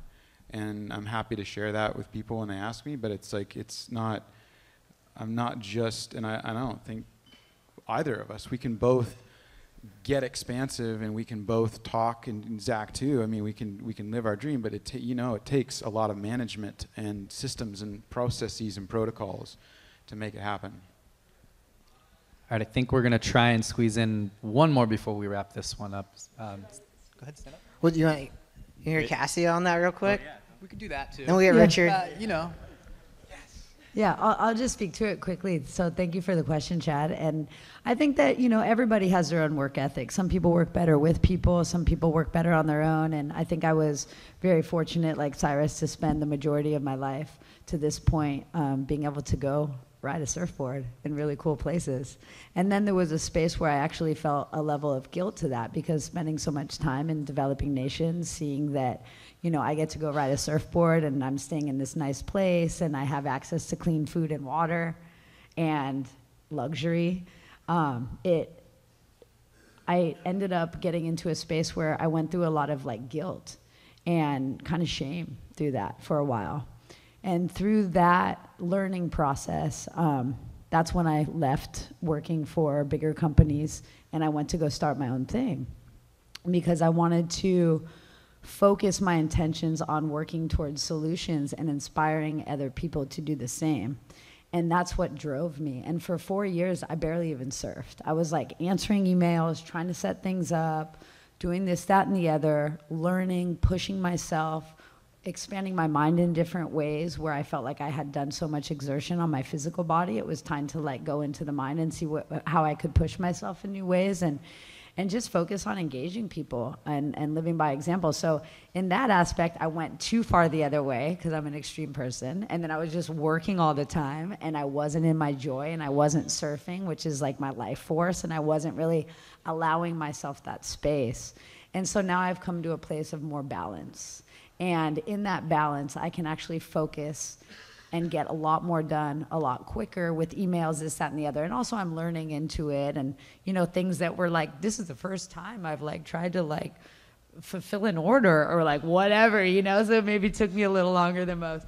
Now I kind of like can understand that flow a little bit easier, and I'm finding more of the balance. And actually I'm able to get a lot more done more effectively and still have my joy, still have my inspiration, and still have my like embodiment about me where, but I almost had to push the boundaries in both directions to find that balance line. So when it comes to work ethic, if I need to get stuff done, I'll go surfing later still, but I will go surfing as opposed to not.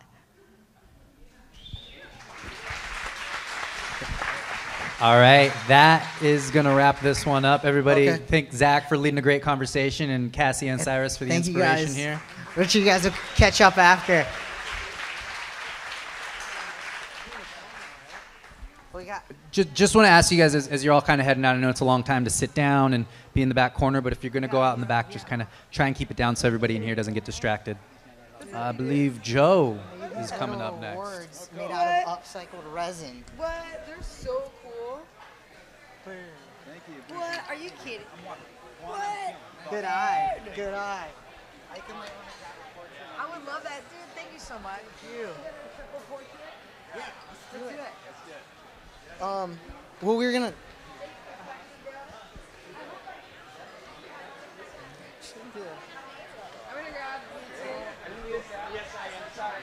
I got it queued up just whenever.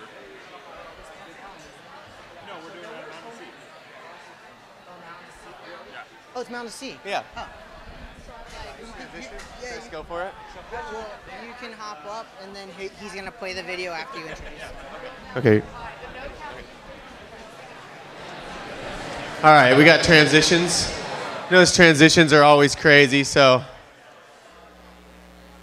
welcome again, everyone. It's good to see faces out in the crowd. I'm gonna try to let it settle down. We're trying to keep on schedule. My name is Joe Carberry. I manage the editorial flow at the Inertia with 3 other really talented editors. Alex Haro is in the back.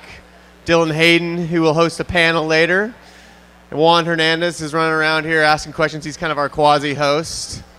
Our next panel is on protecting sacred spaces, which is hugely important, as you know. I guess if you guys want to think about sacred spaces too, because they're important to all of us, but it's all good. If you guys out there, I know this is probably easy to do. Everybody's out there, I think, is decent athlete, loves to play. Everybody is pretty focused on what they love. If you just take a second and think about those spots that you go to get to feed the rat, to feel good.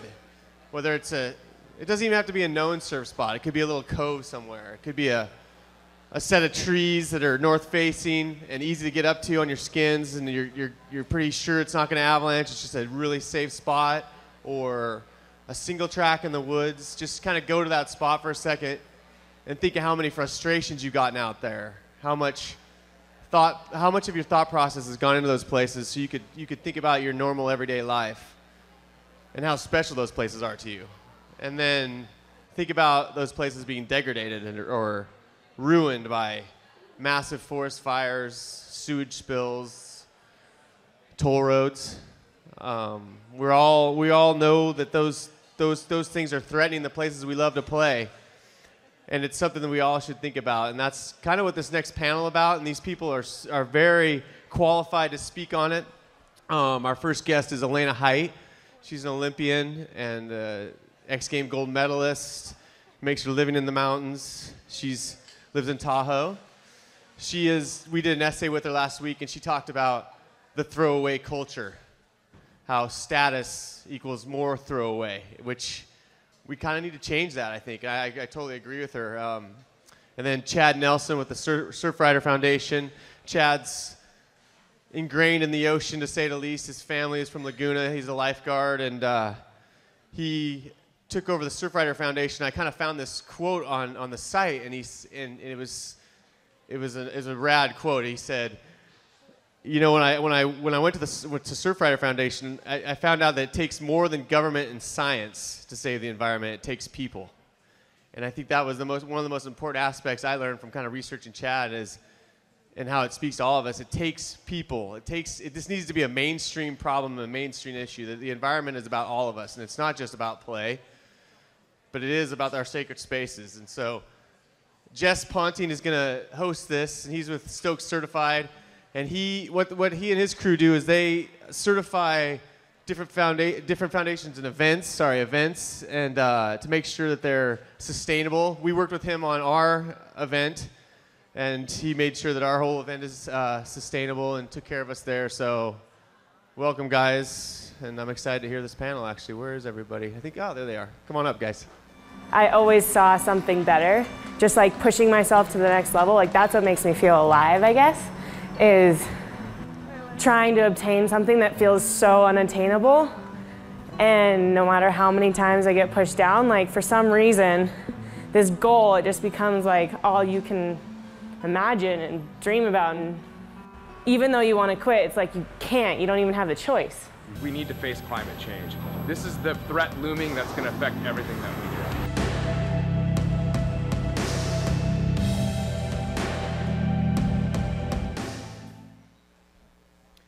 Alrighty, well, welcome, guys.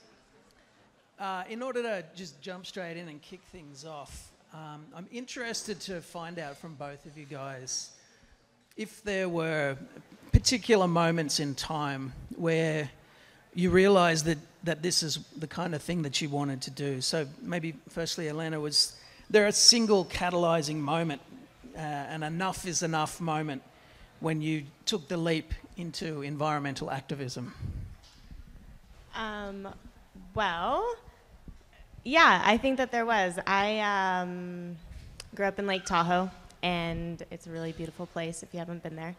And in 2014, I was actually midway through the Olympic qualifiers, and one of our events was to be held in Tahoe, and a couple weeks before, this is midwinter in January, the event got canceled because there wasn't enough snow to build our courses. So because of that cancellation, they ended up holding 3 events in 3 days that were supposed to be held over the course of 2 weeks in a different location, just to kind of make up for the lost time and the lost event. And that was the first time, really, that climate change affected me personally in my career and really in my profession in a really heavy way. That change was really hard on everyone, and obviously it's a really stressful year going into the Olympics. So that kind of led into a crazy winter in Tahoe, and being my hometown, I was there a few months later when the seasons changed and summer came around, and I was walking to the end of boat docks on dry sand. And because of the light winter, we had so much dryness in the air, and there was no snowmelt, and our lake literally shriveled up. And Lake Tahoe is a huge lake, and it was down to record low levels, and that was really the moment for me where I saw it with my own 2 eyes. It was affecting, you know, my personal career. It was affecting the place that I loved, that I grew up in. It was affecting the community. You know, a lot of jobs were being lost and sacrificed because of it. So I would say that was the moment. Okay, interesting. When the climate kind of reaches up and bites us in the places where it hurts most, I think that's going to be kind of a common theme. Chad, you've got quite an academic pedigree for an environmental activist, and 20 years with Surfrider. It seems like you were almost destined for the big chair at Surfrider, but I'm wondering if you had a pivotal moment when you decided that this is what you wanted to do. Yeah, Two things happened to me when I was in high school and early in college. I had the privilege of growing up in Laguna Beach, which is this little paradise, and both of them were actually through my love for outdoor recreation. One was the place I used to go mountain bike behind Laguna Beach basically got cut in half by a toll road and development. They built a whole town called Aliso Viejo in a place that was trails and paths and wilderness, and so that was the shocking. They actually moved more dirt to make Aliso Viejo than they did to make the Panama Canal. They chopped all the mountains off and filled all the valleys. And so, I mean, there's a community there now and people live there, but it's just so shocking to watch this place just get wiped off the map. So that was one of them. And the other was I grew up lifeguarding, and late 80s, early 90s, I got into fishing and spearfishing. And I'd go out there spearfishing with my buddies, and we'd barely find any fish that were legal. We'd come back to the lifeguard department and talk to the older senior lifeguards and say, hey, what are we doing wrong? And they'd look at us and said, oh, the ocean's fished out. Just matter of factly, like the fish are gone. So I remember just thinking to myself, wow, that's it. I missed it. If you were around in the 60s and 70s, they could, pull abalone off the rock and spearfish for their party that night. And so those two things sort of, for me, I was like, okay, I refuse to accept that this is the way things are, the trajectory that things are heading on. So I was like, I'm going to figure out how to stop these things and find solutions. And now Laguna Beach has a marine reserve, hugely controversial when they were put in. And you go out there and the fish are thriving. It's teeming with life. So they've turned it around. It's no longer fished out. So it was those two experiences though were the kind of oh shit moments for me that got me where I am today. Thanks for that. So, Elena, looking at professional athletes, there seems to be something of a split in ideologies across all of the different disciplines. Most athletes seem to kind of stay in their lanes and stick with what they know, and they don't tend to speak out too much about these kinds of environmental issues, which are real and present threats to the sports and the places that we love. What's your motivation, and do you feel like you have a duty to speak out about climate change? Well, I mean, I think that we are living in a really amazing time where the internet and social media gives influencers and athletes this platform that we may not even have had 10 years ago. And yeah, I feel like it is a responsibility and a really cool opportunity for us to take that platform and stand for pressing issues and, speak our minds and really raise awareness around things that we're passionate about. And for me, there's a lot of pressing issues in the world right now. There's a lot of things to get worked up about, but I think that climate change is at the top of the list. I mean, if we don't have a world, we won't have all of these other issues either. So having that platform, I think, is really a gift, and to not use it seems a little foolish. Excellent.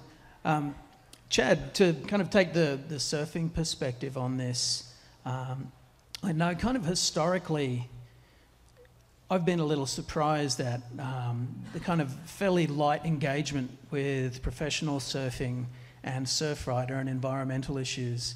Do you feel like that's changing at the moment, or is that something you still deal with, or that you think could be more helpful? I think it is changing. There's still not enough surfers, I think, speaking out. I think WSL Pure and Reece and what they're doing is actually really helping that, and I think we're on the cusp of a change. But go look at the ambassador list at Protect Our Winners and the roster of snow athletes that they have speaking for them, and mountaineers and climbers, and it's kind of a who's who of the sport. It's really impressive, and surfing isn't there yet, I don't think. And it's a good question as to why that is. I mean, I think having Jeremy as like the leader is really helpful. I don't think we have some great ambassadors. I mean, Greg's Long's out there. He's been one of the incredible champions.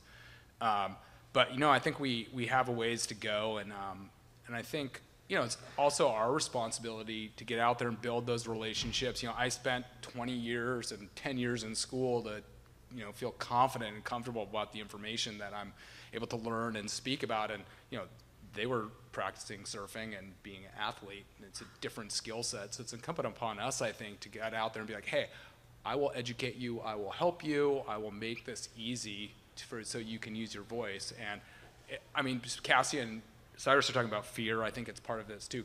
God forbid I speak out because I might be right. Because I mean, if you say anything about climate, the trolls come at you really fast, and so it might be part of that too. But so I think part of it's our responsibility as much as it is them. But we need. I mean, the oceans are a huge part of climate, which we can talk about in a second, and it's they're being impacted dramatically. So the surfing world, if they want to keep surfing and keep doing this, has got to engage. For sure. Along those kind of lines of engagement and the breadth of the issues, surf riders across the Pacific, Atlantic and Gulf Coast and in the Great Lakes as well. And it sometimes feel like we need you guys pretty much everywhere all at the same time. What kind of challenges come with coordinating and managing that scope of work? Yeah, the model at Surfrider truly is a grassroots model. So we have 80 chapters around the country, almost 90 high school and college clubs around the country now, too. And, the forefathers, the people who came before me that invented the model, built a great model. There's people out there, I see a bunch of our chapter activists here today that are actually doing the work. So as a result, we have about 120 campaigns going on at any one time, hundreds of programs, probably 10 beach cleanups across the country every single weekend. So that part of it's awesome, amazing amount of work going on. It's really hard to support it. Like the first panel NGOs, I mean, I wake up every morning and say, how am I gonna fund this organization? We have about 60% of the capacity we need to support that network. And when the volunteers are out there volunteering their time to go clean up their beach or show up at a city council meeting, I feel like us and the people who are actually getting paid this work to do this work are responsible for giving them all the tools they need to be effective advocates. So building that capacity. And then the other thing about surf riders, it's hard to tell one story. So if you're an organization that works on one thing, it's easy to tell that story. We've got someone working on beach access in Maine, border sewage in San Diego, beach erosion in Florida, and so it's a variety of issues, and it's hard to sort of tell that one. It's not just plastics, it's all these different things. So communicating that clear, unified message as an organization is tough. Okay. Elena, what do you think can be done on kind of a practical level with the snowboard and ski industries to do better when it comes to sustainability and climate issues? Well, that's like a catch-22, right? We are probably an industry with a really big carbon footprint, and we all want to keep doing what we're doing and running chairlifts and, buying new gear and all of those things. And how do you combat that? I think that there are a lot of great companies within the ski and snowboard industry taking really great steps towards sustainability. I know a lot of the companies that I work with, like Volcom and Toyota and Power, they are taking those steps on their own because they see the climate change happening and they want to keep this industry going. And so I can't say that there's one answer, but just reaching for renewable energies and reusing, different types of, what am I looking for?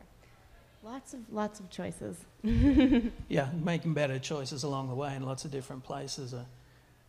Yeah, I mean, I think that, these big companies, they're large and it takes a long time to make change, but there's a lot of progress going, and the ski and snowboard industry definitely acknowledges that there's a problem and that there are steps to be made, and I think that that's the first part of the solution. Great. Chad, what are the most heated battles at the moment with Surfrider, and is there one that gets you more fired up than any of the others? Yeah, that actually is an easy question right now. In January of this year, the Trump administration proposed opening up 90% of U.S. waters to offshore drilling.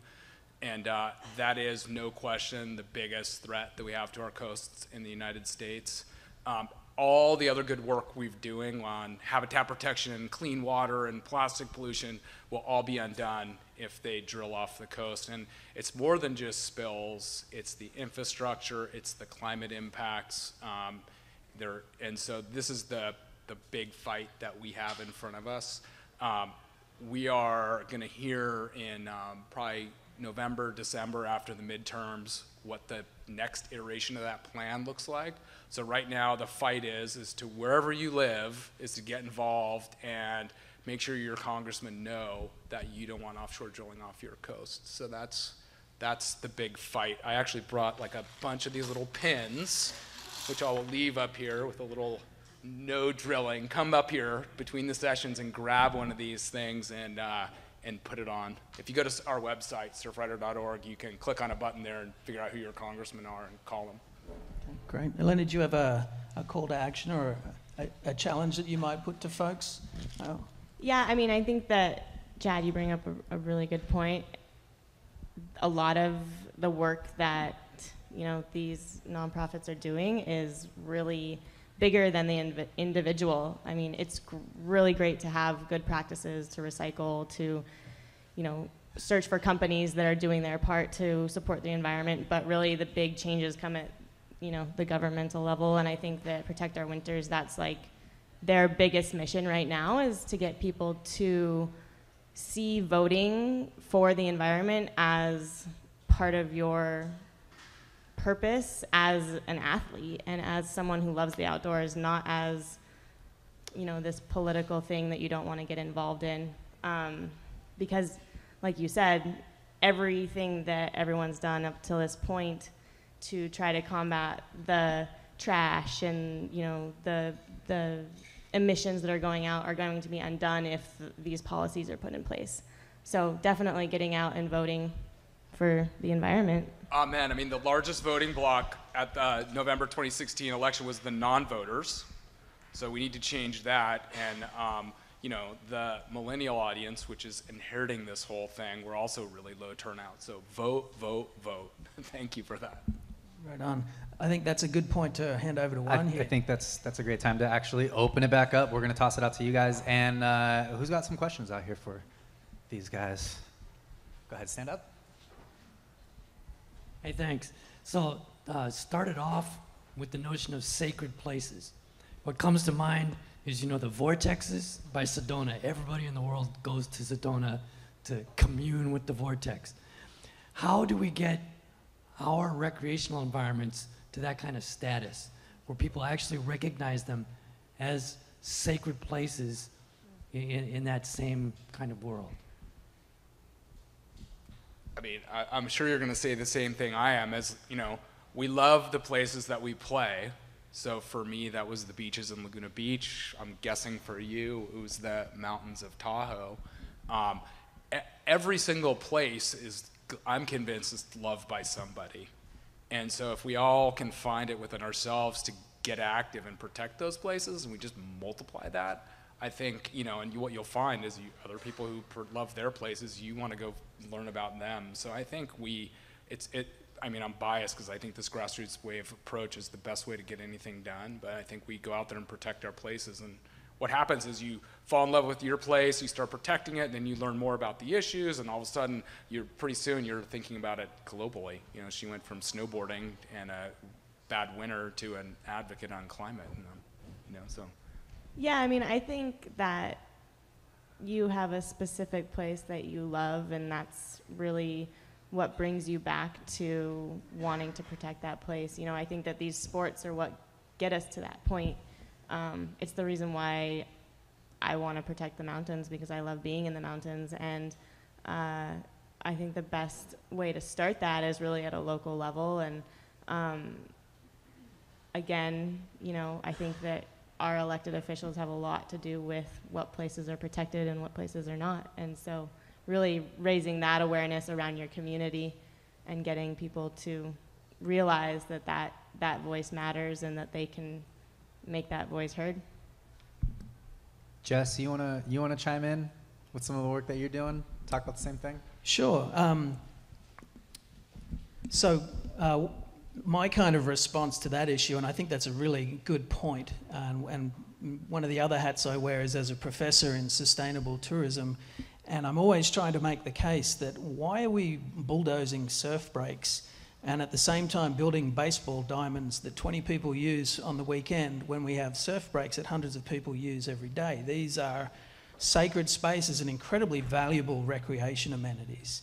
And so one of the things that I did about 5 or 6 years ago was look into how can we help the businesses that operate in these places, and us as surfers and snow enthusiasts, how can we educate ourselves to be more sustainable in those environments?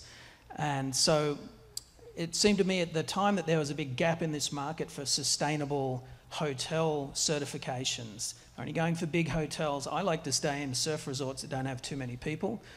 They weren't being targeted. So I got an intern at San Diego State, where I'm a professor, and we started working on developing this sustainability certification that we call Stoke Certified.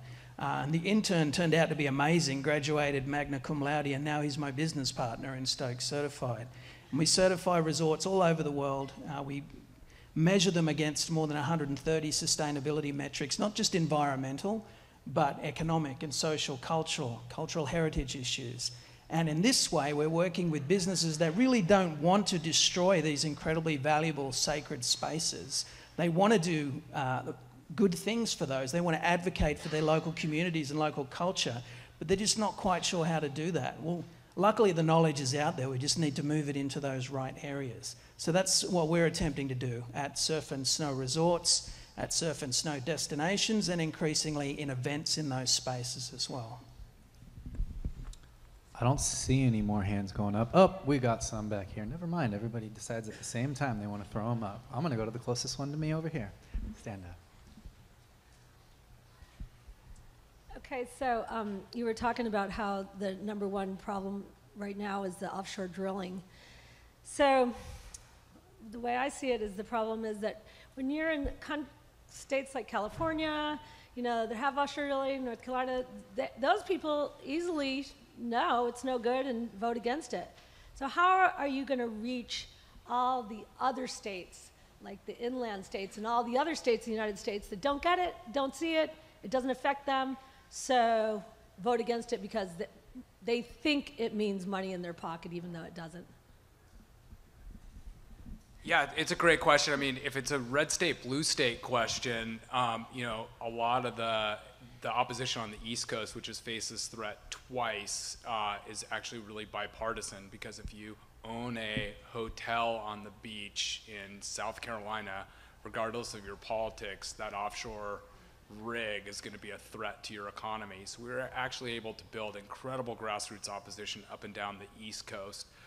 In terms of inland communities, the beach is the #1 favorite destination in America, 180 million visits a year. So, you know, almost everybody goes on vacation at the beach. So I think that's how you communicate to folks that are not living on the beach. You say, hey, you know, and you know, you can ask anybody in the planet to close their eyes and visualize a beach, and they can do it, and it's paradise. And so I think that's how you convince them that they care too. And they may not be business owners, but there's a lot more of us than people who stand to profit from offshore drilling. So if we use our voice, we can win.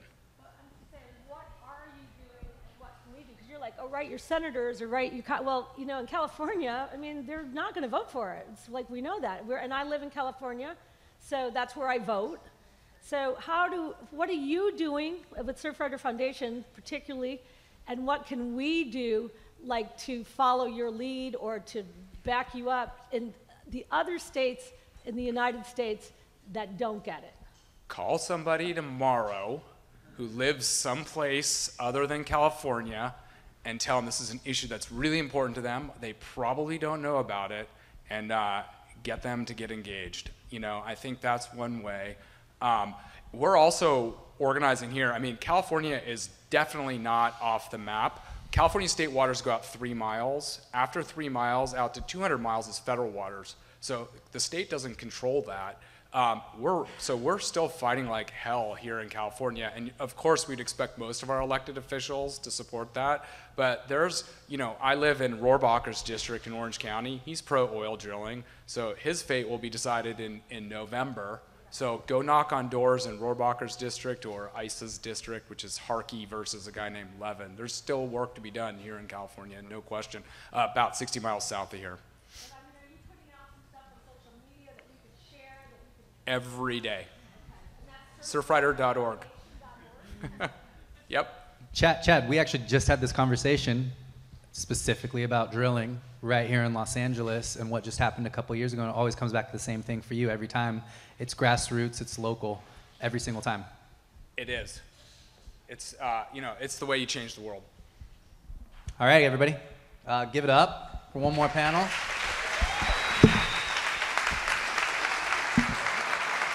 Chad, Elena, and Jess, everybody here doing great things.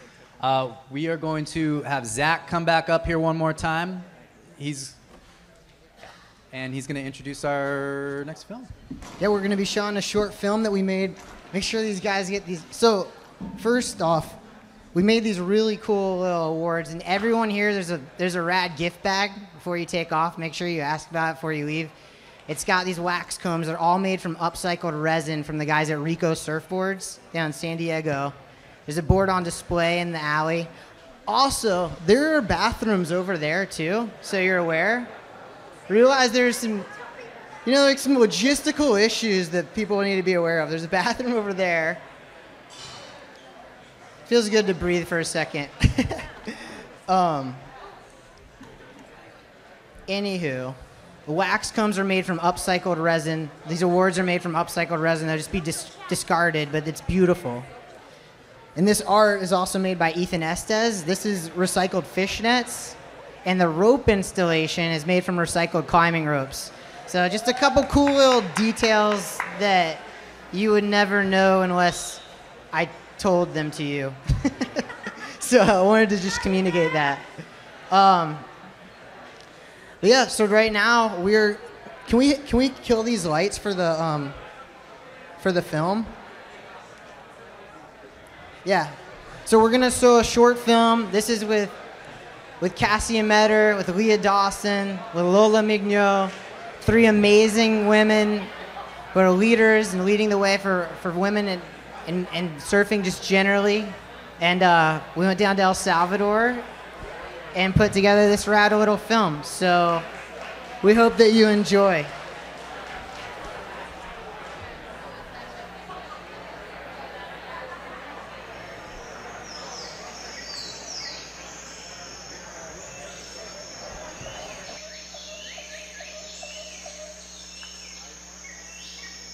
The key to my happiness is like a little bit of sunshine, surfing, meditation, good food, good friends, and the ocean.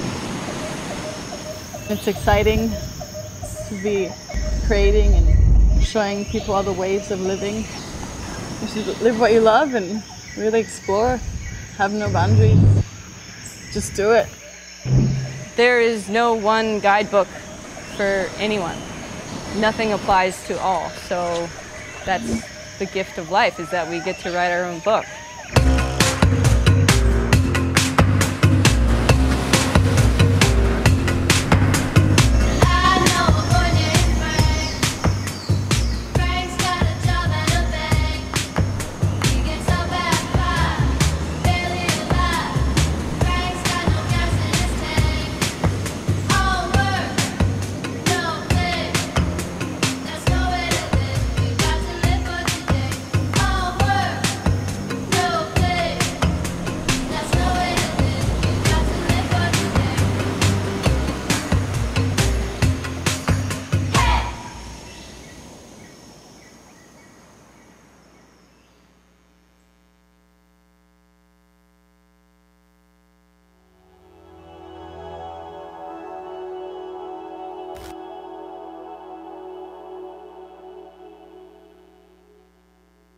When I was a kid, if you told me I was gonna be a pro surfer, I would have been like, you're tripping. Like, I'll never be able to do that. Because society tells you everything's impossible. Because this seems like so far-fetched and far away from your reality. I never tried to make surfing happen. I just surfed. And it felt really good and it happened for me. And then I just kept going, you know? And like 10, 12 years later, it was still happening. And then I was like designing wetsuits and wanting to start my own business. So I did that, and I think like, as long as you're like following something that makes you happy and fills you up and engages your mind, your body, and your spirit in good, healthy ways, that's perfect. I was always surfing point breaks. And so I really wanted a longboard before the next summer. So I got one, I asked for one, I like begged for one for Christmas. And I got a longboard and then I just started getting dropped off at Malibu the following summer. So that was my like awakening really into surfing. You know, it's like, okay, I had gone from like this weird foam board. Now I finally had my own longboard, which was a 9.2. And then I was around people that had like all logs and other alternative surfboards. So that's just what I kind of thought was normal. Just surfing and riding whatever I want and being like a goofball and having fun with my friends is when I'm like the happiest, because that's me being the most me ever. So I think with people, it's just like, I encourage everybody as much as possible to just like live 100% authentically to you and don't care what anybody else is doing. You know, everybody has something that they know in their intuition that they want to follow. And whatever your intuition leads you to doesn't mean it also has to be forever. And I think it's just really important to follow our instincts and intuition and follow our bliss, because it'll never steer us wrong. Since I started surfing, you know, there's been so many more women getting into it. Whether it be in shortboarding, riding alternative boards, riding longboards, whatever they're riding, there's so many amazing girls. Like you pull up to Malibu in the summertime and there's so many girls out there, young and older, just shredding. You go to like Sano some days, there's more women in the water than men some days. And it's like such an exciting and inspiring time. And I think like on a larger global scale, women are really stepping up. Men are really embracing that, it seems like, and like really being supportive of that. And I think that there's like an awesome thing happening right now where there's like a lot of support on all sides of things. I think like to any of the young girls out there, or even like the women getting into surfing at a later time in their life, it's just like, it's such like an empowering tool. And it's something that's so beautiful to like gain your own personal energy and strength, and also to push yourself and owning every aspect of yourself. And like really surfing kind of helps give you the tools to navigate that and navigate life in different ways. This girl that we met out in the water, Cindy, she's like the one local girl in this whole area. And I'm like, oh cool, it's starting here. But it's like the beginning, like the seeds planted and now it's just gonna sprout. Mi nombre es Cindy Portillo, tengo 17 años y soy de Las Flores, El Salvador. Todo el tiempo observaba a mi hermano surfear y su novia, entonces cuando los observaba me daba muchas ganas de hacer lo mismo que ellos hacían, entonces comencé a entrar al agua cada tarde, cada tiempo que me quedaba, entonces, y mi hermano y su novia me ayudaron mucho, entonces comencé a surfear cada día más. Sí, todos los chicos como dicen, wow, dale, dale, todos a veces me dejan olas y entonces dale, te toca tu turno, entonces como soy la única chica, ellos como tratan la manera de estar siempre apoyándome, entonces me siento bien porque ellos tengo el apoyo de casi todos entonces en Las Flores. Hay veces que para muchas personas es un poco difícil ser una mujer, porque una mujer en El Salvador trabaja y lucha cada día por su vida, entonces no es tan fácil también. Me gustaría que otras chicas también pudieran surfear junto conmigo, siendo muchas más locales para poner un poco más de respeto de chicas, entonces sería increíble. Mi sueño es ser una campeona del longboard y representar El Salvador y representar Las Flores todo el tiempo. El océano es algo sagrado, es algo que quieres tenerlo siempre y se siente tan lindo entrar cada tiempo. El océano significa mi vida.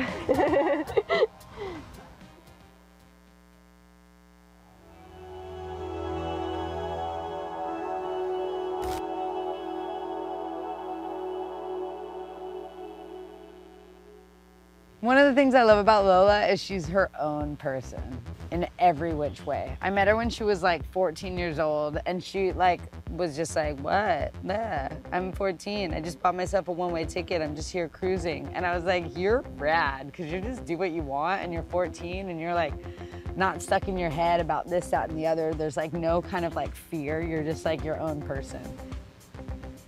Well, when I was little, all I wanted was to like hang with the boys and surf shortboard. Once I got on a longboard, it was just, for me, dancing outside of the water was my other passion. Haitian dance, and like now in Mexico, I love salsa and all types of movement with the body. And also like the inspiration from Cassie and Leah, and having so many beautiful women surfing around from my age and from a little town, to see them was a lot of inspiration. And when I started going to California, I went by myself, and that's where I met Cass. I was like, oh my God, it's Cass, she's there. Oh. You know, from watching her from Mexico, there's no other longboarders. And she's like, came up to me and she's like, hey, how are you? I'm like, yeah, I'm good. You know? It's like, you're surfing really good. I'm like, it's like my second year or first year longboarding. I was like the most stoked kid. I think a couple days after, she's like, do you surf for anyone? And I'm like, no, like, just starting. She's like, you should surf for me. And I was like, give me your email. I'm like, oh, do I have an email? And it was like a dream come true. I think it's going great. The future for women surfing is just getting better and better, and contests and everyone are taking more notice of us women and treating us equally, which is amazing. I'm excited to see what's coming next. Taking risk, I think, is the best way to go. You just have to be conscious of what risk you will be taking and where you're going, and have a little bit of a plan, but not really. Go for it. Take risks. Of course you go into doubt, I think everybody does. And I think that's life, and it's just, you have to wait it out. Feel your surroundings and look around and see what you have, and I think appreciate everything that's around you. I think love is very important. And the people that is around you, your friends, the ocean, this world. I think also being sustainable living and having your garden, and that makes you really happy to have your place and work with the earth and with your family and like communities, and build something of your own that you know is going to be there. Do what makes you happy. If you have something that doesn't make you happy, go ahead and do something different. Feel there's so much to do, and if there's something that doesn't make you happy, it doesn't belong in your life.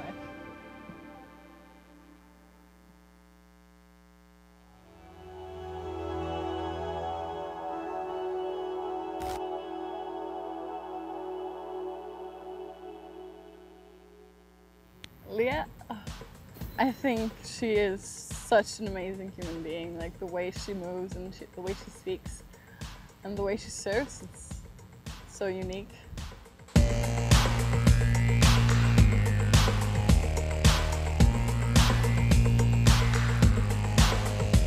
I definitely still shortboard. I love my 5.6 and my 5.8, but they're different. They're not your competition style type shortboard. It's something that kind of lends to my, I guess, more single fin style.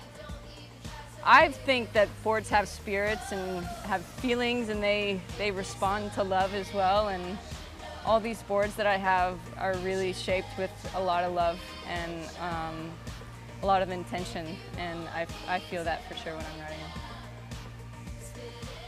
When I'm on a wave, I do my best to take my mind out of it and let my heart control my body.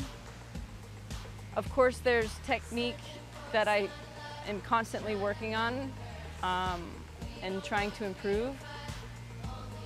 But my main goal every time I go out is just to open my heart, and my favorite thing is just to do this.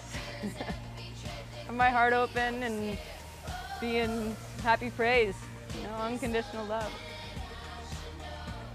We're in a very powerful time in history. I've felt for a long time that the women's story has been a bit misguided by the men that have run the surf industry. And I feel like for myself, I have a duty to nurture our culture because I love it so much. And it's given me so much happiness and opportunity throughout my life that I feel like a mother. I want to be a mother of our surf culture because we need as many mothers as we can get.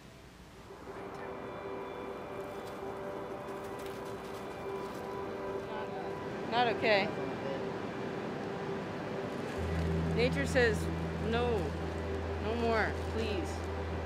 Figure something else out. I want to see my grandkids being able to play in a clean ocean.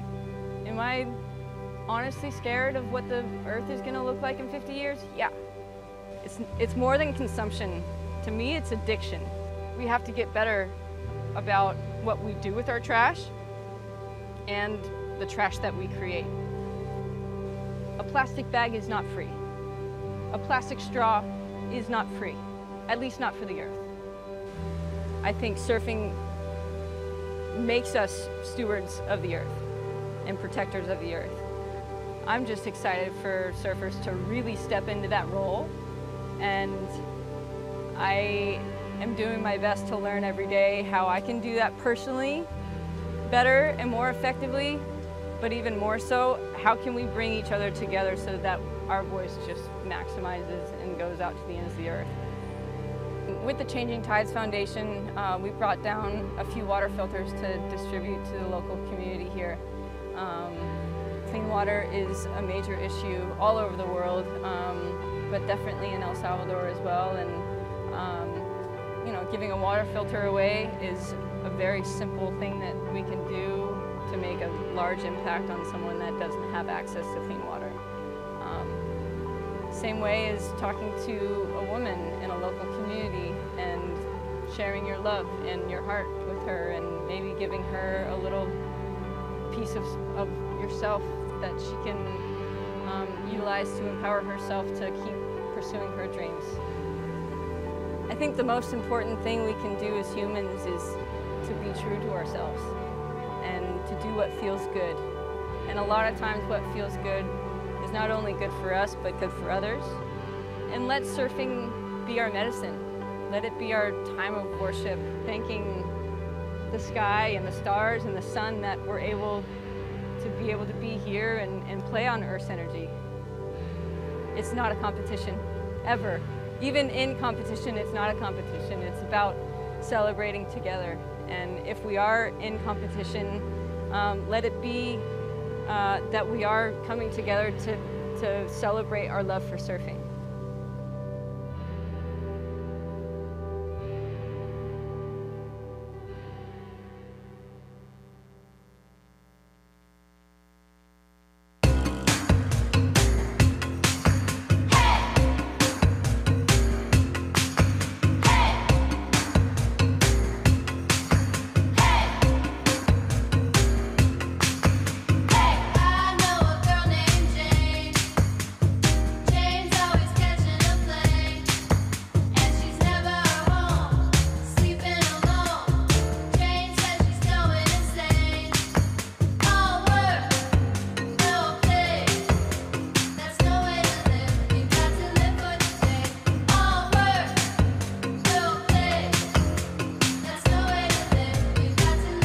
Check. Leah, Lola, Cassia, you want to do a couple quick questions about what just happened there? We'll make it quick because we got a very important panel after that as well. Yeah.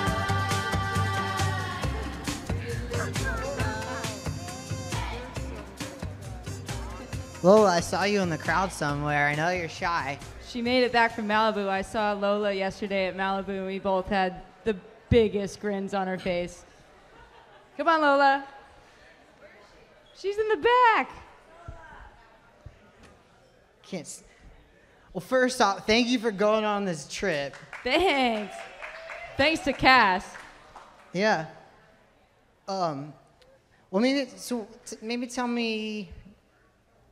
You had some very powerful words at the end of this, Leah. And it was very important to you and to all of you that we don't just go down there and go surfing because it feels trite. So maybe tell me a little bit about what the vision was, in getting down there and what kind of you know, what kind of contribution you could make. I think you really said it really well, even if it's just, I don't know, I get kind of choked up when I see you and Cindy hug. Can you speak about it a little bit? Yeah, well, thanks to Cass. I think she was the one that put in the word that Lola and I should come with you guys on this trip. And for obvious reasons, I think that there's an incredible dynamic between the three of us and our friendship and our span of years. We laugh about it because we span many years. Like Cassie and I have been friends almost as long as Lola has been alive. Which is pretty wild to think about. But, you know, taking surf trips, this was an irregular one, very different than any one that I've ever gone on. And it was because we were going down with the intention of making a film, but not knowing what that film was going to be about.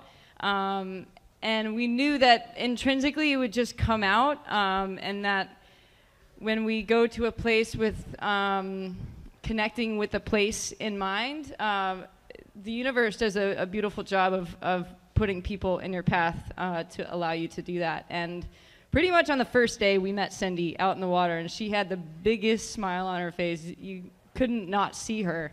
And by the second day, we were all, God, I wish I spoke Spanish, but I will. It's a life goal. But Lola, thank you for being our translator.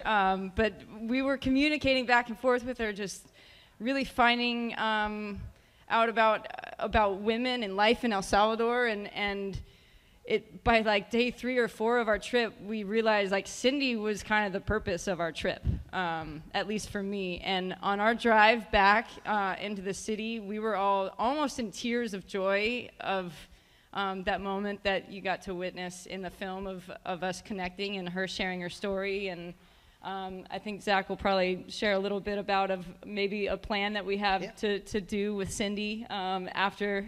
Yeah, well, so she said that her dream is to be a champion longboarder and be able to represent El Salvador. And every year you guys go to the Mexi Log Fest. And so we're going to, when we release this, we're going to put out a GoFundMe to make sure she can be there and compete in that. And just hopefully blow her mind. Cindy. Yeah.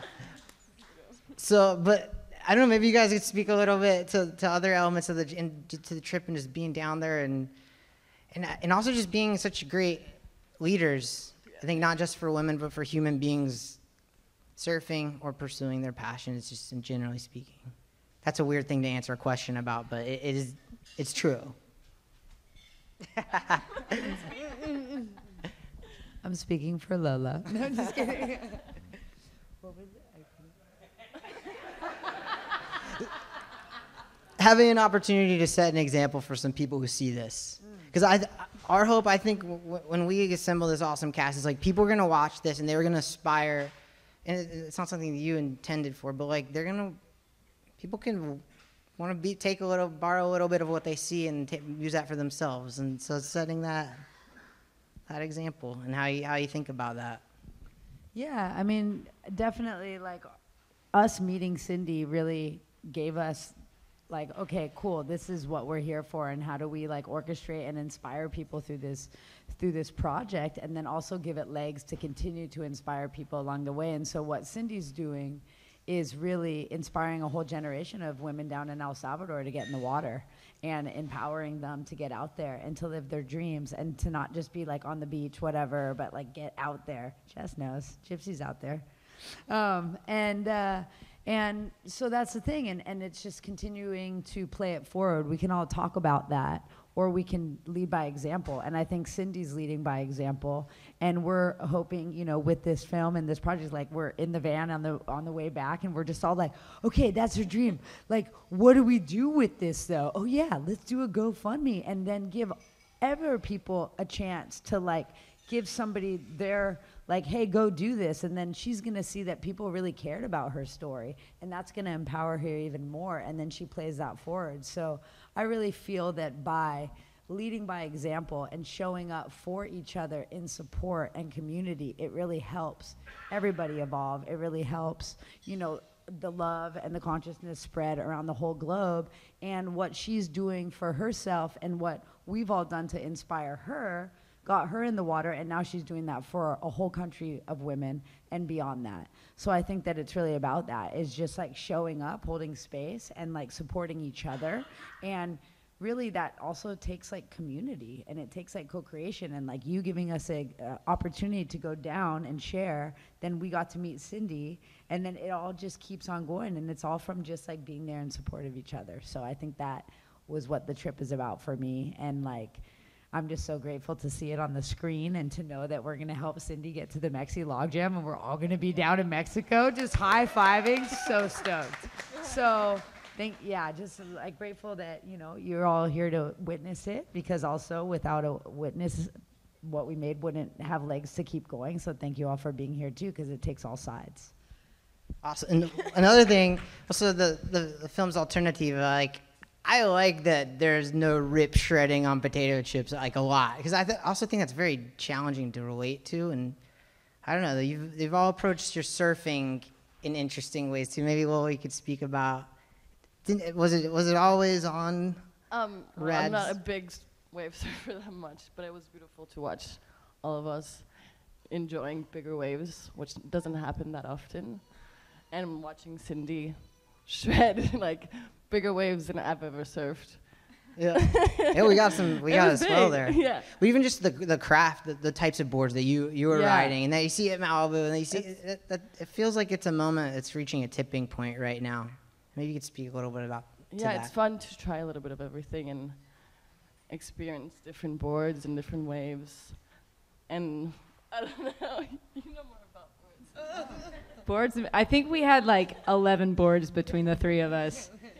I know I traveled with 2 board bags. But I think that that's part of the really fun thing that always keeps surfing fresh, is that there's an unlimited creative palette for the board and the dance floor that you can make, and then you can change it up with the different waves that you surf. But riding different equipment has kind of all brought us together.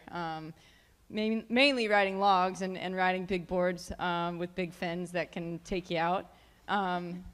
But getting to explore different waves and different boards really opens yourself up to seeing things differently. You ride a wave on a different board and you look at the wave completely different. You have a completely different perspective of the spots that you're picking with your eyes in order to do your turns or to do a nose ride or to set up for a soul arch. Do you have any questions from anyone in the audience wants to throw one out? Yeah, Jesse. Not a question, just praise. I mean, I got to see you guys all in El Salvador, and that last day when you guys were leaving, just your surfing changed the whole atmosphere in the lineup. I mean, the waves were pumping, and Leah was charging, and like, it's just so rad to see. I mean, so congrats. Yeah. I'm sorry to repeat that. I just, after watching Kiss by God and watching Bruce talk about how him and Andy couldn't show emotion, it's so beautiful to see her in isolation. So thank you for showing that. That's doing such a good work. So thank you. I just want to say something too. Thank you. Kind of to what Jesse said, you know, and that was something that we were all talking about on the trip. It was just being out in the water, and water carries energy. And as we're all out in the water together, that energy is carried. And if you're bringing joy and happiness and high-fiving each other, like, everybody feels it in the lineup. And when there's like bad vibes and some guy's yelling at some dude for burning him on like a 1-foot wave or whatever, you feel that and you're like, oh, like, I want to get out of here. Like, I mean, it's an innate feeling. And I think that that's something that, just by you bringing that up, Jesse, is something that I wanted to call attention to. And it's like, what we bring with us into the water and how we interact with each other, it really affects everybody, because we're all in this big, beautiful ocean together. So it's something to be mindful and to really feel into. And if somebody's having a bad day, just smile at them. It'll probably turn it around. And then it'll turn it around and flip it for everybody. So thank you all. Awesome. Awesome. Thank you so much. Yeah, I think we're going to transition to the next panel. Oh yeah, go ahead. Yeah. Yeah. So I have an amazing foundation with a group of my girlfriends called the Changing Tides Foundation, and we do a myriad of work. But right now we are throwing all of our manpower and our love and energy into helping out with the Lombok earthquakes. Most of you probably know that there's been 3 major earthquakes in the last couple weeks, and like 400,000 people are displaced. It's really, really bad down there, and the world isn't necessarily seeing any media coverage from it because, you know, in this room, the Indonesian government is preventing them from getting it out there, and they're limiting international aid, so it's a really dire situation. So we've teamed up with Changing Tides. We've teamed up with 2 local foundations that are on the ground. They've been there since day one, called Project Karma and Team Action Ahmed. And so we're raising money that goes directly to them and their efforts that are boots on the ground and working to literally save people's lives. Unfortunately, there's a lot of people still missing. The death rates are right now around 500, but they're expected to climb into the thousands, and they need all the help we can get. So if anyone's going to Bali in the next few weeks, reach out to us, info@changingtidesfoundation.com. If you want to make a donation that goes straight to the lovely people of Lombok, you can PayPal us at info@changingtidesfoundation.com on PayPal, and you can put a little memo to Lombok. We would greatly appreciate your help. Thank you. Awesome. Thank you so much. Leah, you're going to stay with us. And Joe's going to introduce our next panel.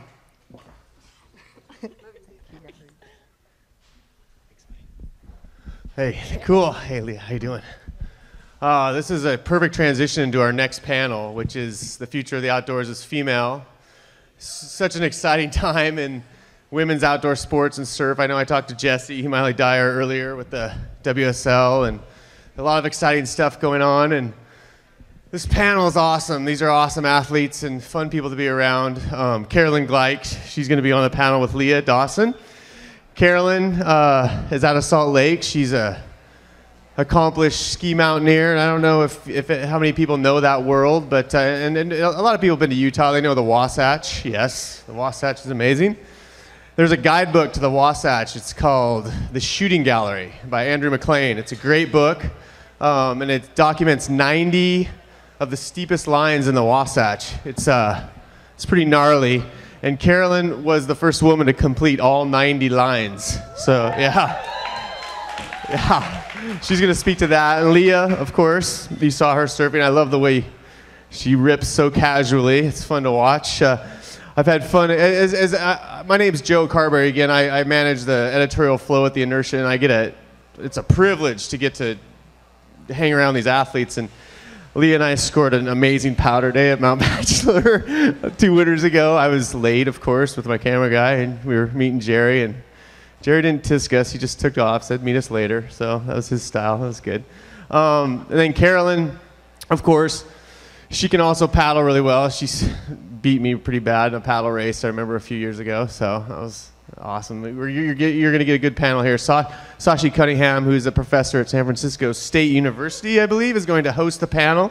She's a documentary filmmaker, super accomplished. I'm sure you guys have heard her name before, so this is going to be a fantastic panel. Enjoy. Thank you for being here again. I have a duty to nurture our culture. Well, thank because you, I love everyone. it so much. Well, we got some audio. I would highly encourage people to set a really ambitious goal that they know they may not be able to achieve. And then having the courage and the patience and perseverance to see it through. I get a lot out of knowing that I'm witnessing and documenting and have the power to tell the story of what is happening right now.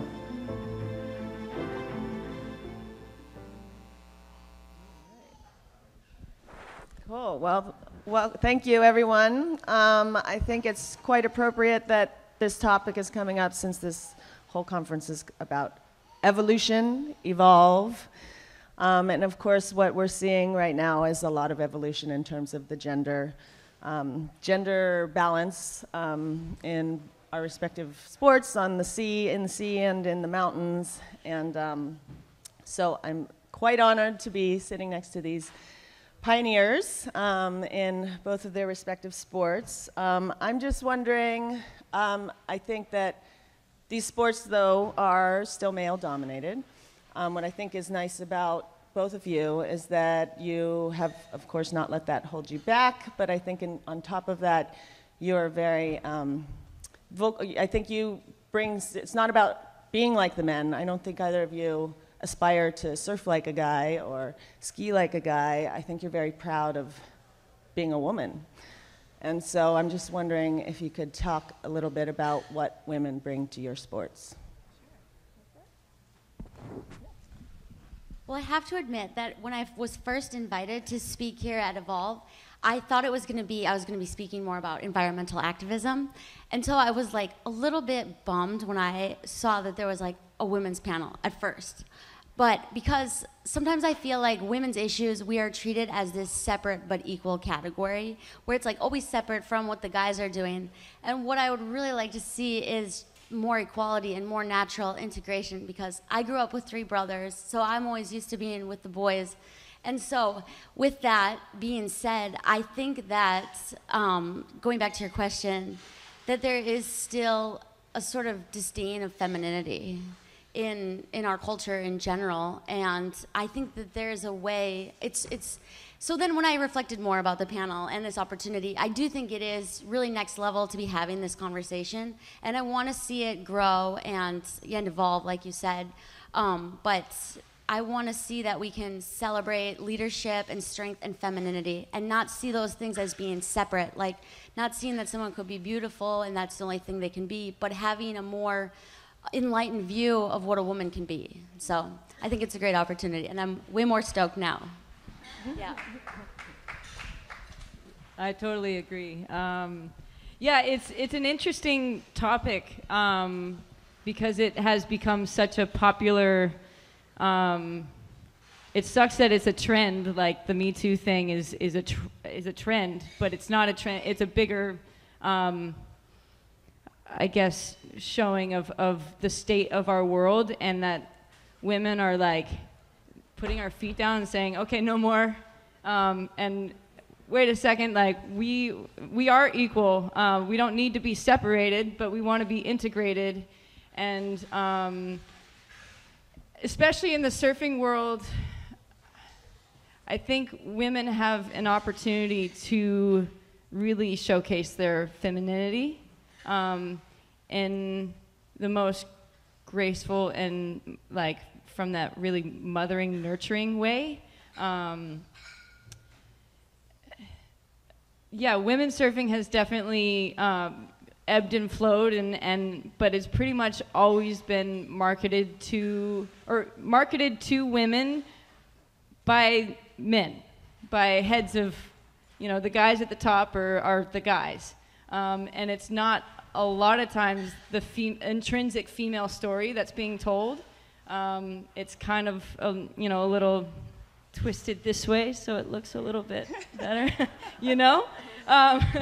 But I think when we take our story back into our own hands, and that only comes from telling story, like we have to step up to the plate, but the plate's wide open, and that's what's so exciting, is that we're entering into a new time where there's going to be new companies coming in, there's going to be new films being made, and the more that women feel deserving and confident just because they are a human, not because they're a woman or they're good looking or whatever it is, but trusting in their presence and in themselves. Seeing a woman come into her power and believing in herself as someone that is deserving is extremely empowering to see, and I think we're seeing it all across our world in every industry. The light bulb is going on. with women, like, I'm worth it. I'm worth something, and I'm divine. I move with the moon. I am part of this earth, and in that way, we have such a duty to take care of it. So we are the mothers, and may the mothers, like, rise. We got to get to work. Hallelujah.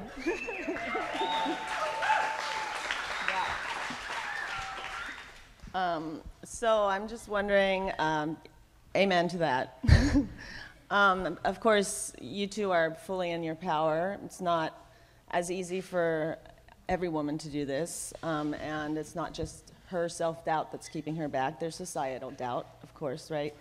So I want to hear a little bit about some of the, I actually want to hear stories, an individual story, if you can think of one, of some of the challenges you've faced and how you've turned that into something positive. So I know that you, Carolyn, you've faced a lot of cyberbullying, and you told a great story in the Inertia of a guy asking if you were guided down those 90 chutes, right?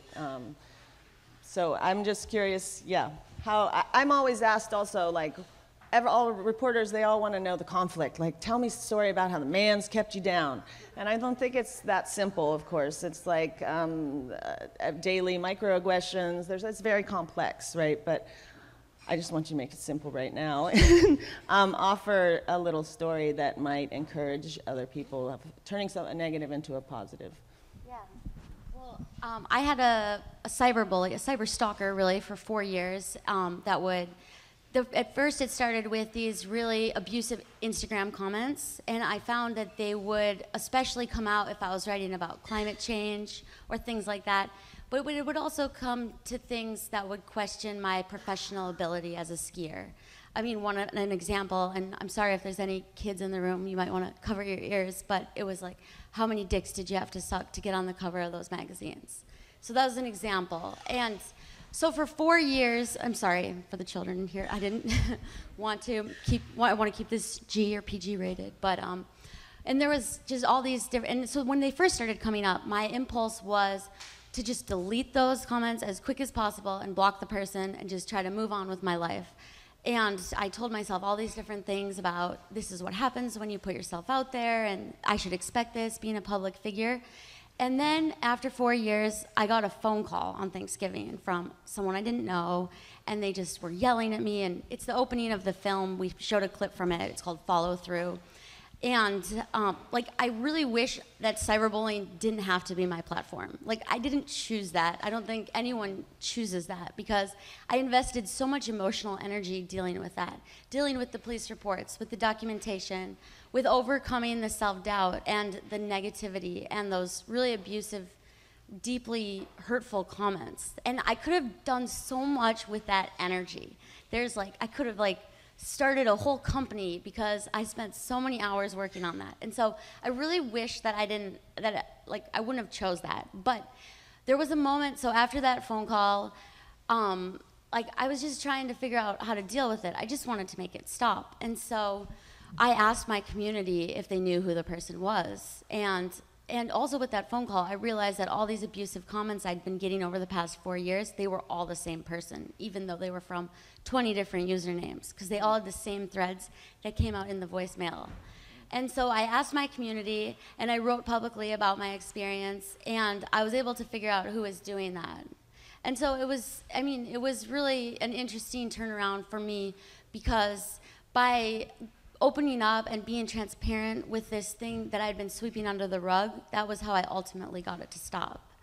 But it made me, just with everything that's going on politically, I've been more encouraged to speak out about sexism and misogyny and these different issues, because I really believe that how we treat women and how we treat people says a lot about how we treat the planet.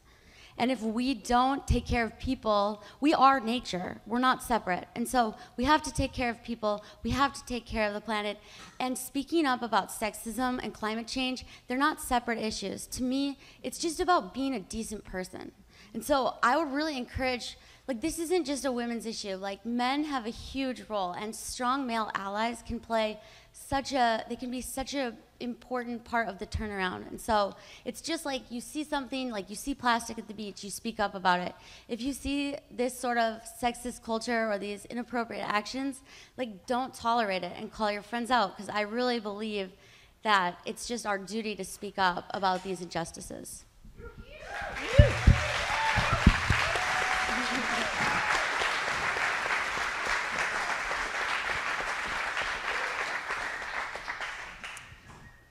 Next question is about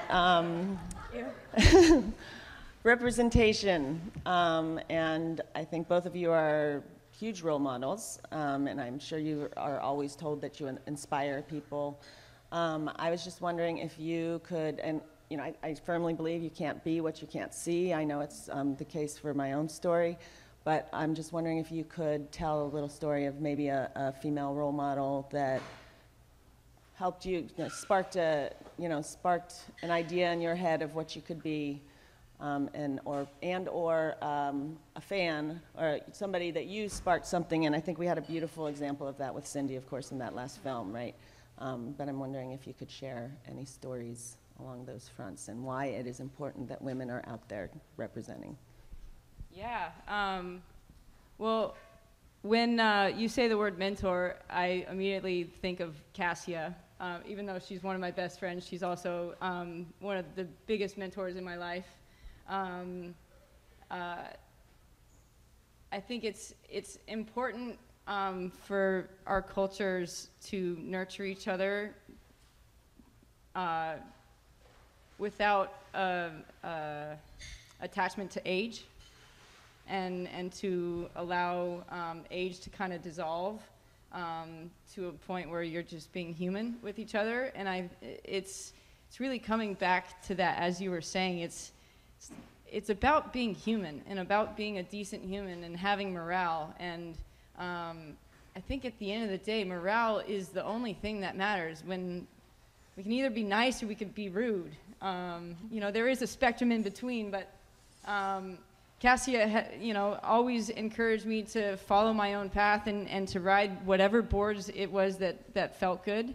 And in life, that's what we all need as friends and as mentors, just to pursue you and do you, because intrinsically, that's all the world needs, is for us to be happy with ourselves. And I truly think that if we can't be happy with ourselves if we're being cruel to the earth.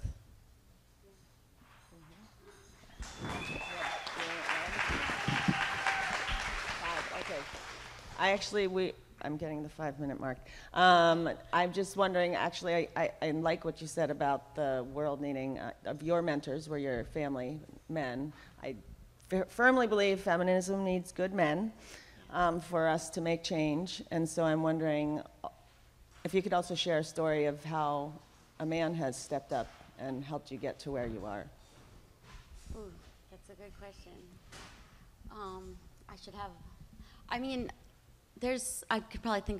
I need to think more about these examples to celebrate these, because as much as we have, I really believe that we need to talk about masculinity, and I recently heard a quote that says we need to call men in rather than call them out, because just having a strong male ally, and I guess just a really small example as I can think of is with one of my good friends. He's another ski mountaineer and adventure skier, and he just invited me on a trip one time. And just being invited to go climb up a mountain, we went down to Mexico and we climbed and skied Pico de Orizaba, which is the highest volcano in North America. We did it in a weekend.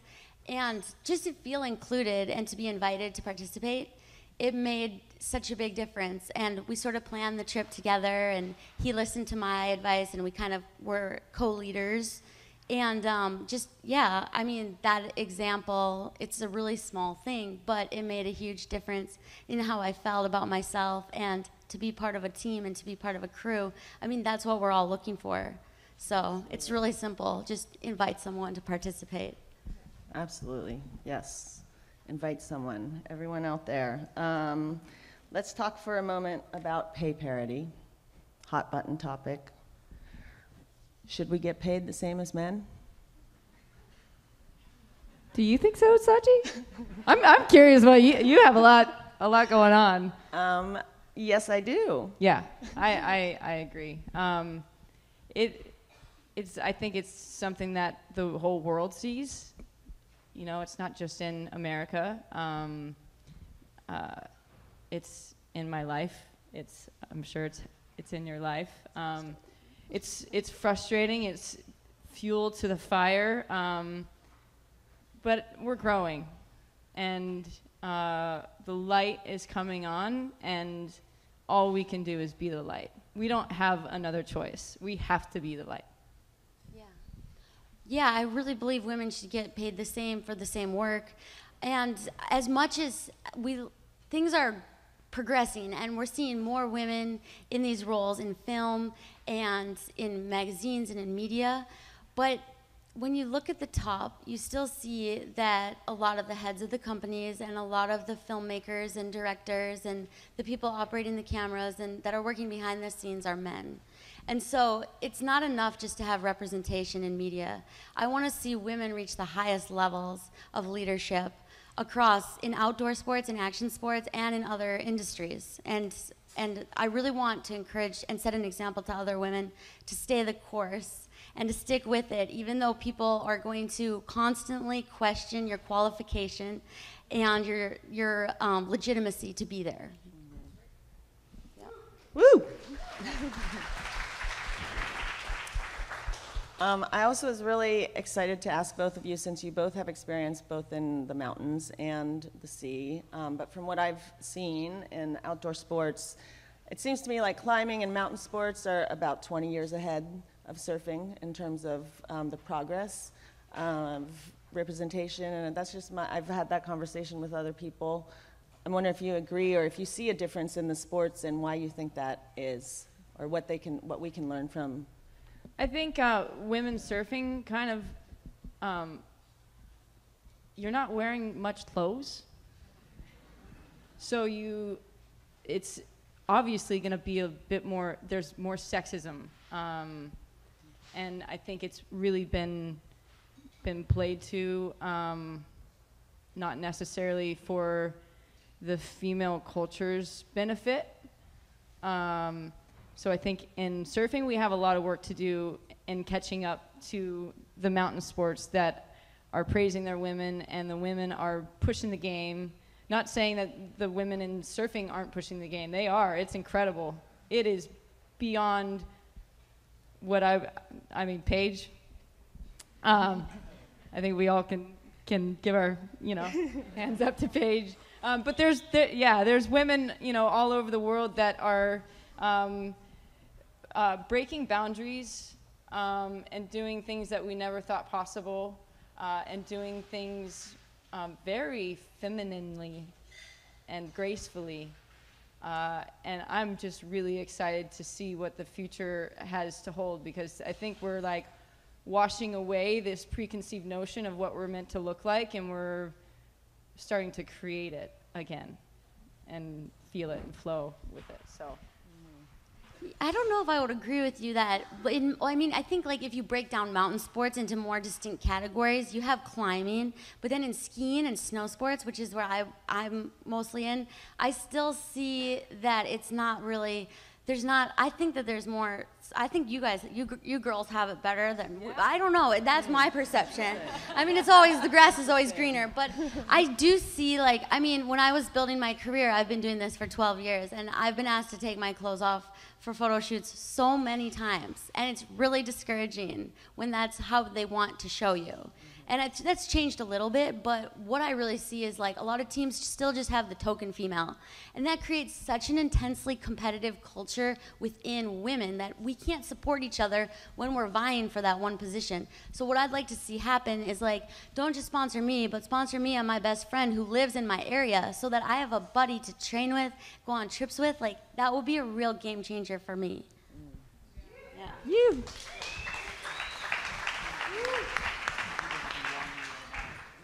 It's not on. It's not on.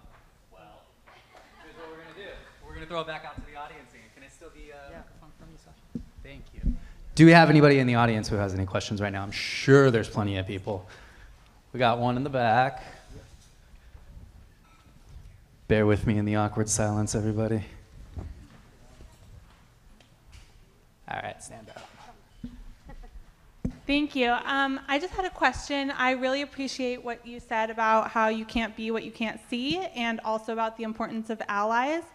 And I think that at this time, in this renaissance of feminism, we have a really amazing opportunity to kind of widen that net, to bring more people into the fold. And I'm wondering what you're doing to include more women of color and include more socioeconomic areas, and if that's not on your radar, what do you think you can do to kind of change that and bring even more people into this? Thank you so much for your question. On my personal level,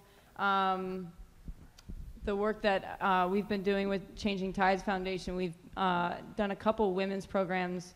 One just recently down in Dominican Republic, where we collaborated with a foundation called Mariposa, and they work with 150 local Dominican Republic girls from ages 6 to 18, and they can learn to surf if they want to, and they've got a group of girls in their surfing program, and so we went down there to work with the girls in their surfing program.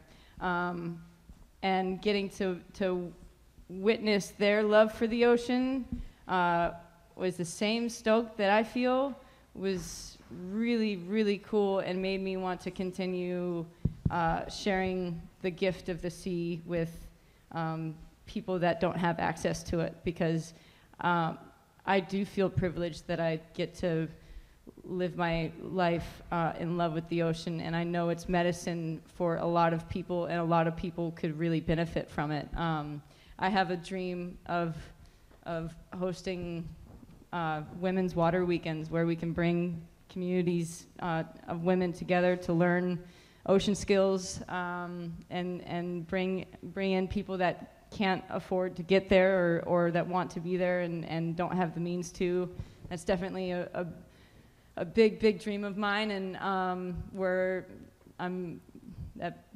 that'll go to the top of our foundation list of things to start working on as well. Giving back and feeling equality with everyone, not just our neighbor down the street, but maybe 50 miles inland. It's our time to come together and to nurture each other and to see everyone as human. We're really becoming human again. I think everyone's feeling very raw, and it's time to join our hands together and celebrate each other. Yeah, no, that's a really good question about intersectionality, really, between the feminism, environmentalism, and the next wave. And so I have this trip I'm leaving for in 2 weeks to go to Cho-Yu to climb and ski the 6th highest peak in the world. And I want to use this trip to talk about implicit bias in mountaineering and in outdoor sports. Because talking about these things is so uncomfortable, just like climbing a big mountain. And so I want to use my social media platform to highlight other people who are challenging perceptions of who belongs in the outdoors. So I'm building a coalition of partners, and I'm working with some friends, like my friend Rumap from Outdoor Afro, my friend Lila from Alpenglow Collective. They represent transgender, non-binary people in the outdoors. And I'm really just trying to build out a social media plan so I can turn over some of my content to highlight other people's stories, because it's like when people see me, they don't really think I'm gonna be able to climb and ski a 26,900 foot peak. Something about me doesn't inspire confidence. And so it's frustrating, and I really want to show that mountains are for everyone, and yeah. So follow along.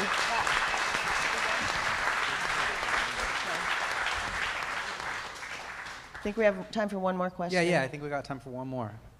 Ooh, a man.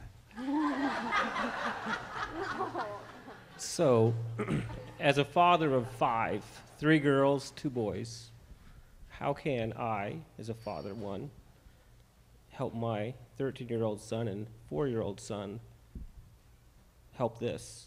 And how can their sisters 16 and 18 to do the same for their younger brothers.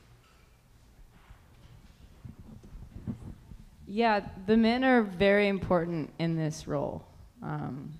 As you said earlier, it's critical. Critical. It's about women, for sure, rising to feel equal, but it's also men celebrating the woman rising. And respect goes a long way. And it appears that you teach your kids that already. I see your beautiful family. In my family, it's always about celebrating everyone's uniqueness and not setting expectations too high, but also just championing morality and instilling that, and always coming back to expressing love. I think the most important thing for me in my whole life was that my parents always insisted on expressing love. Every meal that we eat, every single one that I eat, we grab each other's hands and we say, "I love you, squeeze." And that's the way I live my life. And it's helped a lot to live in that state of love. Yeah, to add to that, I would say another thing you can do is to choose to consume like media and films, short films that feature strong female leads, and media that passes the Bechdel test, where there's two female characters that are talking about something besides a man. It's like a test of movies and TV shows. And so to really seek out movies that are directed by women and that have strong female leads, because I think a lot of how we think of ourselves is from, like, when we're little kids, Disney movies, and then through TV and movies, and there's not a lot that shows strong female leads. And so that's one way. And then another way is just to question masculinity and femininity and not be afraid to be a man and to show emotion, and to not like suppress the caring, compassionate, these other virtues that men are, I think, taught or they tend to suppress.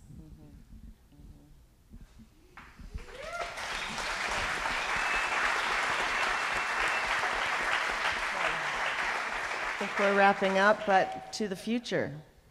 Yes. Thank you all. Thank you so much.